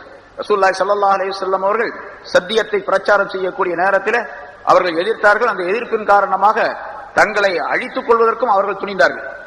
நம்ம உயிர் போனாலும் சரி, இந்த மதத்தை அழிக்கணும், புதுசா வந்த இந்த மதத்தை அழித்து விட வேண்டும், மார்க்கத்தை அழித்து விட வேண்டும், முஹம்மது ஸல்லல்லாஹு அலைஹி வஸல்லம் அவர்களை இல்லாமலாக்கி விட வேண்டும், முஸ்லிம்களை ஒழித்து விட வேண்டும் என்பதற்காக பல முயற்சிகள் செய்தார்கள். அதனால எல்லா நேரங்களிலும் அவர்கள் சதித்திட்டம் தீட்டிக் கொண்டே இருந்தார்கள். எப்படியாவது ஒரு போர் நடந்து அந்த போரில் நாம் வெற்றி பெற வேண்டும், இஸ்லாத்தை அழிக்க வேண்டும் என்று எண்ணிக்கொண்டே இருந்தார்கள். இப்படிப்பட்ட ஒரு சூழ்நிலையில நீங்கள் என்ன செய்ய வேண்டும் என்று சொன்னால், போருக்கு தேவையான எல்லா விதமான தயாரிப்புகளோடு நீங்கள் தயாரா இருக்கணும். போருக்கு என்னென்ன தேவை? ஆயுதங்கள் தேவை, வாகனங்கள் தேவை, அப்புறம் கவசங்கள் தேவை, பொருளாதாரம் தேவை. இவை எல்லாவற்றையும் தயார் நிலையில் வைத்துக் கொண்டிருக்க வேண்டும். அதுல குறிப்பாக 2 விஷயம், வாகனங்கள் கண்டிப்பா தேவை, ஆயுதங்கள் தேவை. அதே போன்று உங்களுடைய சக்தியை வளர்த்துக் கொள்ளக்கூடிய திறமையும் தேவை. போர் செய்வதற்கு வெறும் ஆயுதம் மட்டும் இருந்தா போதாது. ஒருத்தர் பெரிய AK-47 துப்பாக்கியை தூக்கிட்டு ஒருத்தர் போறாரு, அவருக்கு துப்பாக்கி பிடிக்கவே தெரியாது, அவர் ரொம்ப பலமான ஆளா இருக்காரு, ரொம்ப பலமான ஆளு, மோட்டாவா இருக்காரு, ஆனா துப்பாக்கி எப்படி உபயோகிக்கிறதுனே தெரியாது. அவர் துப்பாக்கி தூக்கிட்டு போய் என்ன பண்ணுவார்? கத்தி தூக்கிட்டு போய் என்ன பண்ணுவார்? கத்தி சண்டை போடவே தெரியாது. அந்த காலத்துல ஒருத்தர் வச்சு கத்தி சண்டை போடவே தெரியாது, கத்தியை தூக்கிட்டு போறார், கத்தியை தூக்குறதுக்கே முடியாது அவர்னால, எப்படி சண்டை போடுவார்? அப்ப கத்தி இருந்தா அந்த வாளை கொண்டு சண்டை போடுவதற்கு பயிற்சி எடுத்துக் கொள்ள வேண்டும். அதனால ரசூலுல்லாஹி ஸல்லல்லாஹு அலைஹி வஸல்லம் அவர்கள் அடிக்கடி சஹாபாக்களுக்கு மத்தியிலே சிறுவர்களாக இருந்தால் அவர்களை 2 பேர் நீங்க சண்டை போடுங்க அப்படின்னு சொல்லுவாங்க. மஸ்ஜித் நபவியிலேயே அங்க 2 பேர் சண்டை போடுங்க, இன்னும் 2 பேர் அங்க சண்டை போடுவாங்க. யார் ஜெயிக்கிறாங்களோ அவங்களுக்கு பாராட்டு, ரசூலுல்லாஹி ஸல்லல்லாஹு அலைஹி வஸல்லம் பாராட்டுவாங்க அவர்கள். அது மாதிரிலாம் நடந்துகிட்டு இருந்தது. மல்யுத்தம் செய்வாங்க, கத்தி சண்டை போடுவாங்க, வில்லெறிவார்கள், அம்பெறிவார்கள், இப்படியெல்லாம் எரியக்கூடிய சூழ்நிலையை ரசூலுல்லாஹி ஸல்லல்லாஹு அலைஹி வஸல்லம் உருவாக்கி வைத்திருந்தார்கள். அதை அல்லாஹ் தஆலா இந்த ஆயத்தின் மூலமாக சொல்லிக்காரு. இந்த ஆயத்தின் மூலமாக அந்த கருத்துக்கள் எல்லாம் பெறப்பட்டு அந்த சஹாபாக்கள் பயிற்சியாளர்களாக இருந்தார்கள், பயிற்சி பெற்றவர்களாக இருந்தார்கள் என்பதை குறிப்பிடுகின்றார். வஅஇது லஹும் மஸ்ததாஅத்தும். மேல சொன்ன விஷயம் மோசடி செய்யக்கூடாது, சரி செய்யக்கூடாது அப்படின்னு சொன்னா நீங்க அல்லாஹ்வை பயந்து வாழ வேண்டும். தக்வா, உங்களிடத்தில் அல்லாஹ்வுடைய பயம் இருக்க வேண்டும், தக்வா இருக்க வேண்டும். வெறுமனே தக்வா மட்டும் இருந்தா பத்தாது. தக்வா இருக்குது, அல்லாஹ்வை நான் பயந்து இருக்கிறேன் அப்படின்னு சொல்லிட்டு உட்கார்ந்துட்டா எதிரி வந்து அடிச்சுட்டு போயிடும். அதனால எதிரிகளை தாக்கக்கூடிய சக்தியும் உங்களிடத்தில் இருக்கணும். அதை அடுத்து இந்த ஆயத்தில் அல்லாஹ் சொல்லுகின்றான். வஅஇது லஹும், அவர்களுக்காக, அவர்களை வெல்வதற்காக அஇது, நீங்கள் தயார் நிலையில் இருங்கள். அவர்களை என்று சொன்னால் அந்த காபிர்களை, எதிரிகளை வெல்வதற்காக வேண்டி நீங்கள் தயார் நிலையில் இருங்கள். மஸ்ததாத்தும், உங்களால் இயன்ற அளவுக்கு தயார் நிலையில் இருங்கள். இயன்ற அளவுக்குன்னா எதன் மூலமாக? மின் குவ்வத்தின் வமிர் ரிபாத்தில் கைரி, சக்தியின் மூலமாகவும் குதிரைகளை தயார் செய்து வைத்திருப்பதின் மூலமாகவும். 2 விஷயத்தை அல்லாஹ் தஆலா சொல்றான். குவத் சக்தியின் மூலமாகவும், வமிர் ரிபாத்தில் கைல் குதிரையை கட்டி வைத்து குதிரையை தயார் நிலையில் வைத்துக் கொண்டிருப்பதின் மூலமாகவும் நீங்கள் அவர்களிடத்தில் போரிடுவதற்கு தயார் நிலையில் இருங்கள் என்று அல்லாஹ் தஆலா குறிப்பிடுகின்றார். இந்த 2 வார்த்தைகள், மின் குவ்வத்தின், குவ்வத் என்ற ஒரு வார்த்தை, ரிபாத்துல் கைல் குதிரையை தயார் செய்து வைக்கிறது, 2 விஷயம். சரி, இந்த குவ்வத் என்று சொன்னால் என்ன அப்படின்னு சொன்னா சக்தி உங்களிடத்தில் இருக்க வேண்டும். சக்தி என்று சொன்னால் உடல் சக்தி மட்டுமல்ல. ஒருத்தர் நல்ல உடல் சக்தி உள்ளவராக இருக்கிறாரு, அவரை அந்த சக்தியை பாதுகாத்துக் கொள்வதற்கு, அந்த சக்தியை பிரயோகிப்பதற்கு வேறு பல பொருள்கள் தேவை. அதாவது ஒரு பெரிய கோட்டை தேவை, ஒரு கோட்டை இருக்கணும். இப்ப அரசர்கள் பாருங்க, நிறைய நம்ம நாட்டில் சரித்திரம் படிச்சவங்க எல்லாத்துக்குமே தெரியும். அரசர்கள் வெறுமனே படைகளை மட்டும் வைத்துக் கொண்டு சின்ன சின்ன குடிசையில் அவங்க குடியில்லை. இப்ப இதெல்லாம் வந்து பல மில்லியன் ட்ரில்லியன் அளவுக்கு பணம் வேணும். அவ்வளவு பெரிய கோட்டைகள் இருக்கு. செங்கோட்டை பார்க்கலாம், அந்த இதுல பார்க்கலாம், எத்தனை கோட்டைகள் இருக்கு. சரி, இங்க வேலூர்ல போய் பாருங்க, ஆற்காட்டுல போய் பாருங்க, கோட்டைகள் இருக்குது. வேலூர் கோட்டை பாருங்க, சுத்தியே அகழ் தோண்டி அந்த கல்லு சுவரை கட்டி வச்சு எவ்வளவு காலமாச்சு. ஆற்காட்டு நவாபு கட்டு இன்னும் இருக்குது. அந்த கோட்டைய என்னென்னமோ எத்தனையோ போர்கள் நடந்திருக்கு, எத்தனையோ பிரச்சனை நடந்திருக்கு. அந்த கோட்டை இன்னும் இருந்துகிட்டு தான் இருக்குது, நம்ம பார்க்கணும். அப்படி கோட்டை குவத் அப்படின்னு சொன்னா அந்த மாதிரி கோட்டைகளை தயார் செய்து உங்களை தற்காத்துக் கொள்வதற்குரிய வேலையை செய்ய வேண்டும். அதே போன்று உடல் வலிமையும் தேவை. குவத் அப்படிங்கிறதுக்கு அசல் அர்த்தம் அது, உடல் வலிமையும் தேவை. வெறும் கோட்டை மட்டும் இருந்தா போதை, ஒரு நோஞ்சானா இருக்காரு, கோட்டையில ஒழிஞ்சுக்கிட்டு இருக்கிறாரு, அது ஒன்றும் பிரயோஜனம் இல்லை. அப்ப உடல் வலிமையும் தேவை, அதற்குள்ள பயிற்சி எடுத்துக்கொள்ள வேண்டும். அதுக்கு அடுத்ததாக அந்த காலத்துல கத்தி, வில், வேல், அதாவது அம்பு எறிகிறது, வில்லும் அம்பும் எறிகிறது, ஈட்டி எறியுதல், இப்படிப்பட்ட ஆயுதங்கள் தேவை. அந்த எரியக்கூடிய வில் எறியக்கூடிய அந்த பயிற்சியை எடுத்துக்கொள்ள வேண்டும். அதே மாதிரி ஈட்டி எறியக்கூடிய பயிற்சியை எடுத்துக்கொள்ள வேண்டும். சும்மா இப்ப நான் வந்து ஒரு ஈட்டியை தூக்கி ஓங்கி எறிகிறேன்னு வச்சுங்க, வேகமா அது எப்படி வேணாலும் போய் விழுவும். நேரா போறதுக்கு பதிலாக திருப்பிட்டு போயிடும். அந்த கூர் முனை இருக்குது பாருங்க, அந்த முனை போய் தாக்காம பின்னால் இருக்கிறது போய் தாக்கும். அப்ப பயிற்சி எடுத்துக்கொண்டால்தான் அந்த எரியக்கூடிய தன்மை ஏற்பட முடியும், எதிரிகளை தாக்கக்கூடிய சூழ்நிலை ஏற்படும். அந்த ஈட்டியை எரியக்கூடிய நேரத்தில் முதல்ல சாதாரணமாக ஒருத்தர் பயிற்சி இல்லாத ஒரு மனிதர் இருந்தார் அப்படின்னு வச்சுங்க, ஒரு 10 அடி தூரம் கூட போகாது. பயிற்சி உள்ள ஒரு மனிதன் எறிந்தால் அது 50 அடி தூரம் போகும், 100 அடி தூரம் கூட போகும், இல்லையா? நம்ம இப்ப விளையாட்டுகள்ல நிறைய பாக்குறோம்.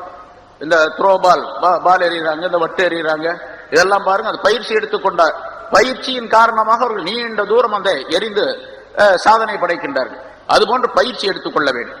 அப்ப சாதனங்கள் இருக்க வேண்டும், ஈட்டி, அம்பு, வாள், இது போன்ற சாதனங்கள்லாம் இருக்க வேண்டும். அதை எரிந்து பயிற்சி எடுத்து அதை பழகிக் கொள்ள வேண்டும் என்பதும் குவத் என்பதற்கு மற்றொரு பொருள்.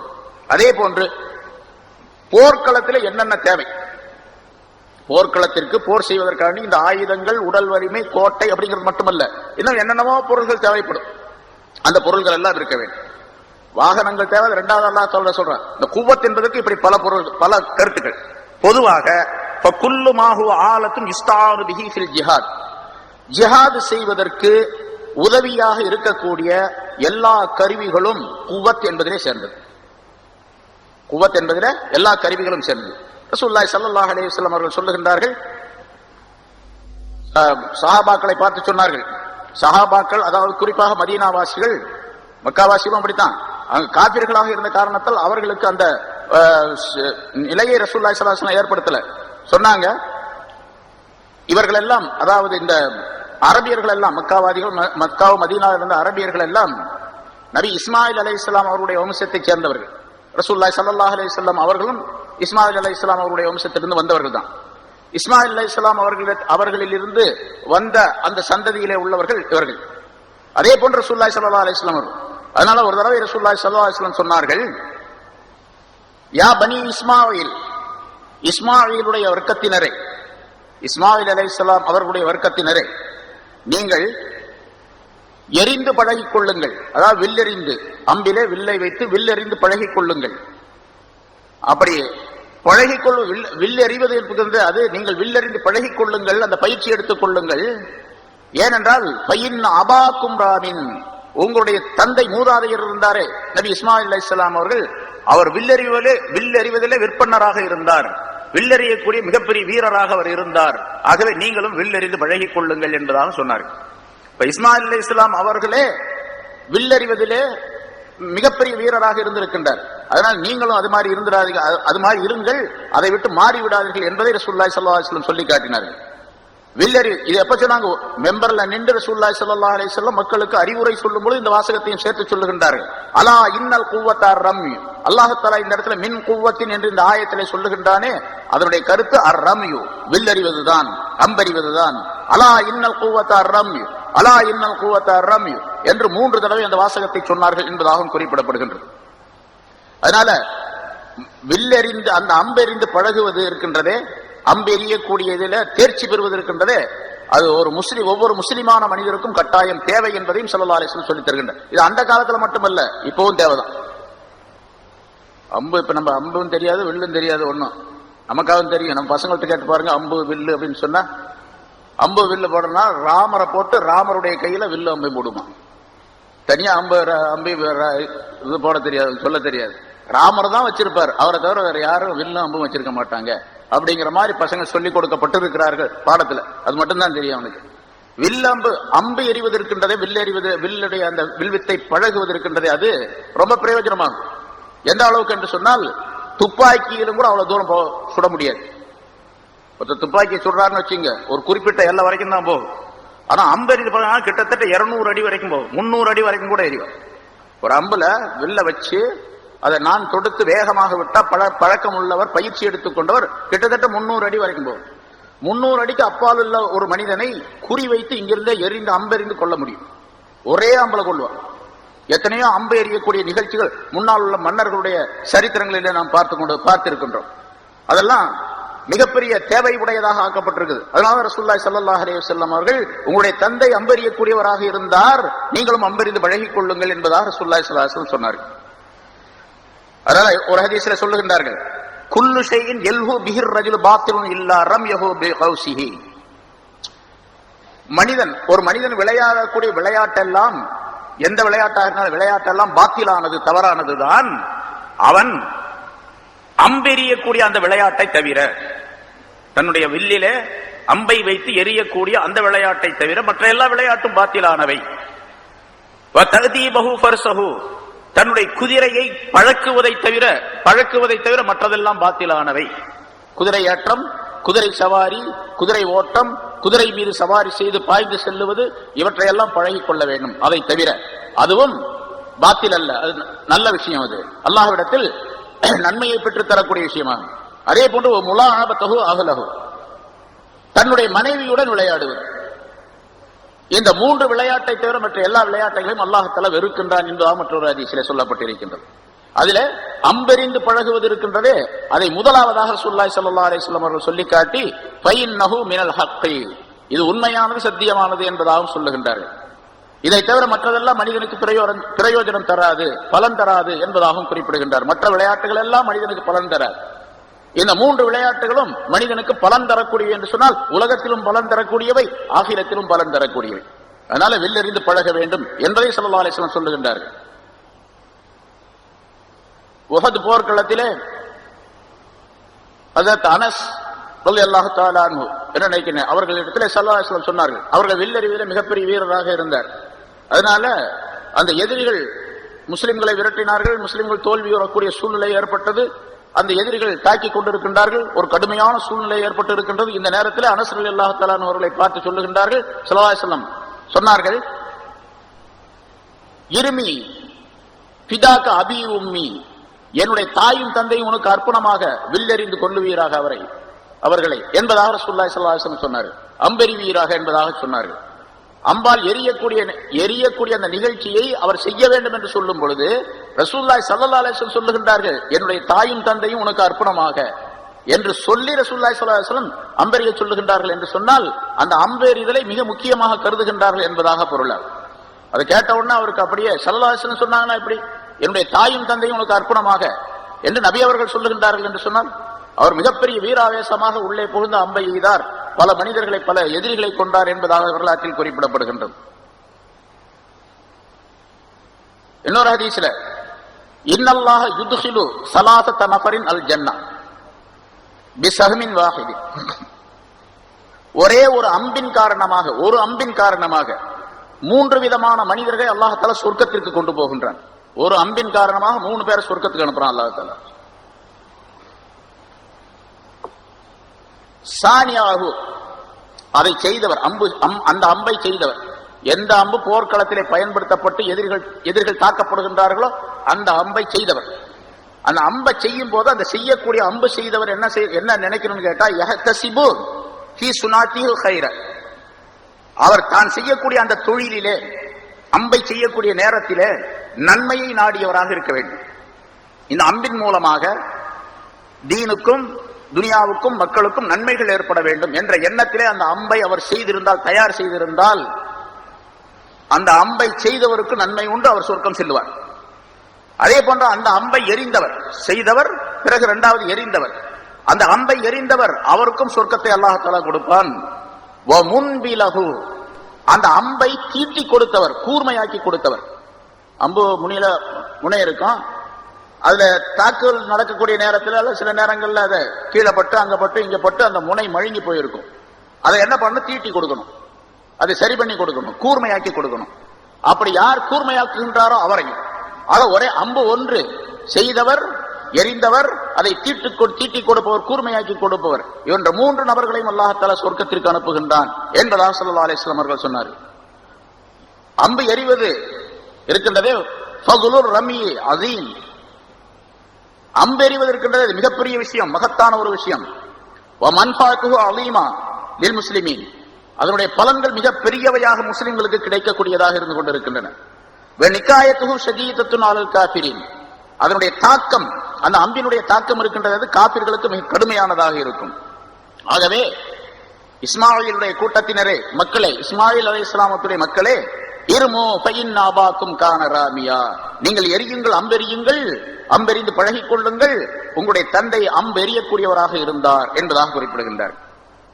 அதே போன்று போர் சம்பந்தப்பட்ட விஷயங்களை கற்றுக்கொள்வது இருக்கின்றதே, ஒவ்வொரு மூமினான மனிதருக்கும் ஃபர்லு கிஃபாயா, யாராவது ஊர்ல ஒரு சிலர் எப்படி ஜனாசா தொழுகை ஃபர்லு கிஃபாயா என்று சொல்லுகின்றோமோ, அதே போன்று மார்க்கத்தினுடைய கல்விகளுடைய அனைத்து துறைகளையும் கற்றுக்கொள்வது சிலர் மீது ஃபர்லு கிஃபாயா என்று சொல்லப்பட்டு இருக்கின்றதோ, அதே போல போர் சம்பந்தப்பட்ட எல்லா கலைகளையும் கற்றுக்கொள்வது யாராவது சிலர் கற்றுக்கொள்வது அது முஸ்லிம்களின் ஃபர்லு கிஃபாயாவாக, சிலர் கற்றுக்கொண்டால் எல்லாருடைய கடமையும் நீங்கும். யாரும் கற்றுக்கொள்ளாமல் இருக்கக்கூடாது, எல்லா மனிதர்களும் கற்றுக்கொள்ளாமல் ஒருவருக்குமே ஒன்றும் தெரியாமல் இருக்கக்கூடாது. தெரிஞ்ச மனிதர் யாராவது சிலர் இருக்க வேண்டும். அதனால குதிரை ஏற்றம் பழகிக் கொள்வது, அம்பெறிந்து பழகிக் கொள்வது, ஆயுதங்களை பயன்படுத்துவதற்கு பழகிக் கொள்வது, இதுவெல்லாம் ஃபர்லு கிஃபாயா என்பதாக சொல்லப்பட்டு இருக்கின்றது. இன்னொரு ஹதீஸ்ல இருமு வர்கபு, நீங்கள் அம்பெறியுங்கள், குதிரையேற்றம் செய்யுங்கள், வைன் தர்மு கைரும் மின் அன் தர்கபு. ஆனா குதிரையேற்றம் ரெண்டு சொல்லிவிட்டு ரசூலுல்லாஹி ஸல்லல்லாஹு அலைஹி வஸல்லம் சொல்லுகின்றார்கள், உங்களுடைய குதிரையேற்றத்தை விட வைன் தர்மு கைரும் மின் அன் தர்கபு, நீங்கள் குதிரை ஏற்றத்தை பழகிக் கொள்வதை விட அம்பெறிந்து பழகிக் கொள்வது மிகச் சிறந்தது என்பதாகவும் ஸல்லல்லாஹு அலைஹி வஸல்லம் சொன்னார். இப்படி இந்த அம்பு எறிவது சம்பந்தமாக, அந்த கருவிகளை பயன்படுத்துவது சம்பந்தமாக ஏராளமான ஹதீஸ்களை ரசூலுல்லாஹி ஸல்லல்லாஹு அலைஹி வஸல்லம் சொல்லி இருக்கின்றார். அதனால அம்பெறியக்கூடிய அந்த விஷயம் குவத் என்பதிலே சேர்ந்தது. குவத் என்பதற்கு இந்த விளக்கம் சொல்லப்பட்டிருக்கின்றது என்று ரசூலுல்லாஹி ஸல்லல்லாஹு அலைஹி வஸல்லம் அவர்கள் குறிப்பிடுகின்றார்கள். அது ஒமின் அஇது லஹும் மஸ்ததாத்தும் மின் குவத்தின், சக்தியை நீங்கள் தயார் செய்து கொள்ளுங்கள் என்ற அளவுக்கு அவர்களை தாக்குவதற்காக வேண்டி எதிரிகளை என்று சொன்னால், அந்த சக்தி என்பது ஆயுதங்களுடைய பயிற்சி எடுத்துக் கொள்ளுவது, அதுதான் சக்தி என்பதிலே முதன்மையானது என்ற கருத்தை குறிப்பிடுகின்றார்கள். இரண்டாவதாக ஒமிர் ரிபாத்தில் ஹைல், குதிரை ஏற்றத்தையும் நீங்கள் பழகிக் கொள்ளுங்கள், அதையும் நீங்கள் தயார் நிலை, குதிரையை தயார் நிலையில் வைத்திருப்பதையும் நீங்கள் ஏற்படுத்திக் கொள்ளுங்கள் என்பதாக குறிப்பிடுகின்றார்கள். குதிரை எப்பவுமே கட்டி வைத்திருக்க வேண்டும். சஹாபாக்கள் பலர் இந்த ஆயத்தை வந்த பின்னால தங்களிடத்தில் இருந்த குதிரையை ரெடியா வச்சிருப்பாங்க. எப்ப போருக்கு அறிவிப்பு வருகின்றதோ உடனடியாக அந்த குதிரையை பயன்படுத்துவார்கள். வேறு எதற்கும் பயன்படுத்த மாட்டார்கள். குதிரை சவாரி செய்யறதுக்கோ மற்றதுக்கோ பயன்படுத்த மாட்டாங்க. சவாரி செய்யலாம், அனுமதி இருக்கின்றது. இருந்தாலும் சஹாபாக்கள் பலரை நாம் பார்க்கின்றோம், அவர்கள் குதிரை ஏற்றத்திற்கு பயன்படுத்த மாட்டார்கள், சவாரிக்கு பயன்படுத்த மாட்டார்கள், போருக்கு மட்டுமே பயன்படுத்துவார்கள். ரசூலுல்லாஹி ஸல்லல்லாஹு அலைஹி வஸல்லம் அவர்கள் குதிரையை பற்றி முன்னால ஒரு ஆயத்து, அந்த ஆயத்துக்கு சூரத்துல் பக்ரால வந்திருக்கு, அந்த ஆயத்துக்கு ஆல இம்ரான்ல வந்திருக்கு, அந்த ஆயத்துக்கு விளக்கம் சொல்லியிருக்கோம். குதிரையை பற்றி உள்ள விளக்கங்கள் நிறைய சொல்லப்பட்டிருக்கு. ஏன்னா குதிரையை பற்றி நிறைய கருத்துக்களை ரசூலுல்லாஹி ஸல்லல்லாஹு அலைஹி வஸல்லம் சொல்லி குதிரை வளர்ப்பதின் மூலமாக என்னென்ன பலன்கள் ஏற்படுகின்றன என்பதை பற்றி எல்லாம் குறிப்பிடுகின்றார்கள். அல் ஹைலு சலாசா, குதிரை மூன்று வகைகள் இருக்கின்றன. குதிரை மூன்று வகை அல்ல, குதிரை வளர்ப்பதின் மூலமாக ஏற்படக்கூடிய பலன்கள் மூன்று வகை அப்படின்னு அர்த்தம். லி ரஜிலின் அஜுருன், ஒரு மனிதனுக்கு அது நன்மைக்குரியதாக இருக்கும், பலன்கள் கிடைக்கும் ஆகிரத்தில். வலி ரஜிலின் சித்துருன், இன்னொரு மனிதனுக்கு அது திரையாக அமையும், அவருக்கு திரையாக அமையும். வலி ரஜிலின் விசுருன், இன்னொரு மனிதருக்கு அது குற்றமாக அமையும். மூன்று விதமான தன்மைகள் உடையவையாக இருக்கின்றன என்பதாக குறிப்பிடுகின்றன. நன்மையாக வரும், நன்மையாக இருக்கும் என்று சொன்னால் அந்த குதிரையை ஜிஹாதுக்காக வேண்டி மட்டும் அந்த மனிதன் பயன்படுத்துகின்றார். அந்த குதிரையின் மீது ஏறி ஜிஹாத் போர்க்களத்துக்கு போகின்றார், எதிரிகளை தாக்குகின்றார், அந்த குதிரையின் மூலமாக மீது ஏறி போரிடுகின்றார், ஆயுதங்களை கொண்டு போரிடுகின்றார் என்று சொன்னால் அந்த குதிரை இந்த மனிதனுக்கு அஜ்ராக, கூலியாக, அவருக்கு நற்கூலி பெற்றுத்தரக்கூடியதாக அமைந்திருக்கும். அதே மாதிரி ஒரு குதிரை அந்த மனிதருக்கு சித்திரு, திரையாக இருக்கின்றது அப்படின்னு சொன்னா நரகத்தை விட்டும் இவரை பாதுகாக்கக்கூடிய திரையாக இருக்கின்றது, அல்லது தீமைகளை விட்டும் பாதுகாக்கக்கூடிய திரையாக அந்த குதிரை அமைந்திருக்கின்றது. அது இவர் தன்னுடைய சொந்த தேவைக்கும் பயன்படுத்திக் கொள்ளுகின்றார், ஜிஹாது வந்தால், போர் வந்தால் போருக்காக வேண்டியும் பயன்படுத்திக் கொள்ளுகின்றார், இரண்டுக்கும் பயன்படுத்துறார். இவருக்கு அந்த குதிரை எந்த நோக்கத்திற்காக வேண்டி படைக்கப்பட்டதோ அந்த நோக்கத்தை அவர் நிறைவேற்றுகின்றார் என்ற காரணத்தால் நரகத்திற்கு திரையாக அது அமைந்து விடுகின்றது என்று குறிப்பிடுகின்றார். இன்னொரு மனிதருக்கு அந்த குதிரை, அதே மாதிரி குதிரை வளர்க்கிறாரு, அவருக்கு அது விசிறு, குற்றத்திற்குரியதாக ஆகிவிடுகின்றது. குதிரை எதற்கு வளர்க்கிறார் அப்படின்னு சொன்னா பெருமைக்காக வேண்டி வளர்க்கிறாரு. நிறைய பேரை பார்க்கலாம், அந்த காலத்துல இருந்தாங்க, இப்போ இருக்கிறாங்க சில பேர். குதிரைகளை வளர்க்கறதுல பெருமைக்காக வேண்டி வளர்ப்பது. குதிரை வச்சிருந்தாவே அவருக்கு ஒரு பெருமை. அது அந்த குதிரையில் ஏறி சவாரி செய்து அப்படி ஊர்வல வருவார், வெளியே போவார், வெளியூர் பயணங்கள் போவார். அப்படி போகும்போது அந்த குதிரையின் மீது இருக்கக்கூடியவருக்கு ஒரு பெருமை மக்களுக்கு மத்தியில. எப்படி நிறைய வாகனங்கள்ல, பெரிய உயர்ந்த வாகனங்கள்ல ஒருத்தர் போறாரு, அதை பெருமையாக கருதுகின்றாரோ அதே போன்று குதிரையின் மீது போவதை பெருமையாக கருதப்பட்ட ஒரு காலம் இருந்தது.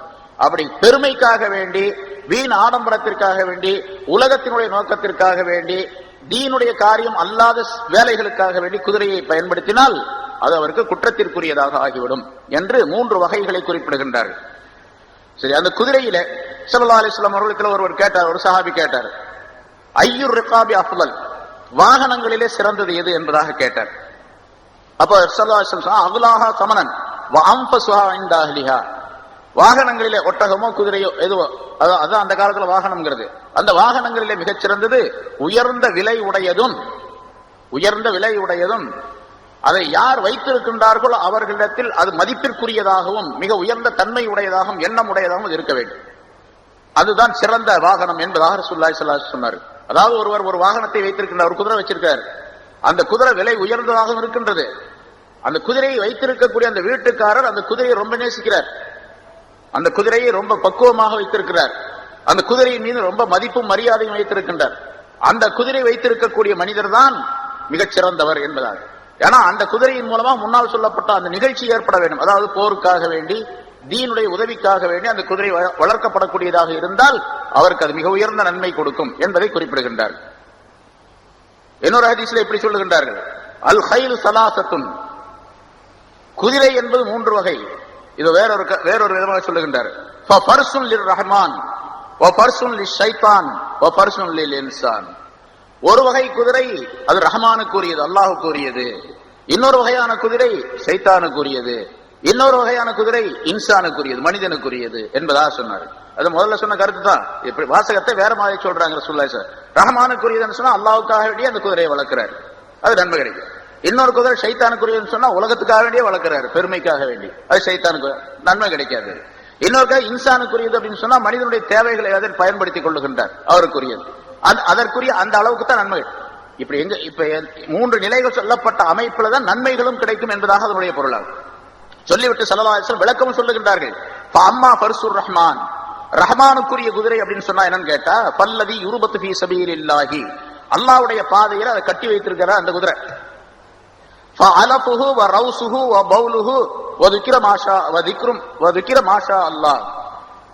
அதாவது அதற்கு தீனி போடுவது, அது சாப்பிடக்கூடிய தீனியை சாப்பிட்டுட்டு அது போடக்கூடிய கழிவு, அதனுடைய கழிவுகள், விட்டைகள், அதனுடைய சிறுநீர், இவை அனைத்துமே அல்லாஹ் தஆலாவிடத்தில் நினைவு கூறப்படக்கூடியதாக. என்ன சொல்ல போனா மீசான் என்ற தராசில இதுவெல்லாம் எடை போடப்படும். இவருடைய நன்மையோடு கணக்குல அது சேர்ந்து போயிடும். அவ்வளவு பெரிய நன்மைக்குரியதாக அந்த குதிரை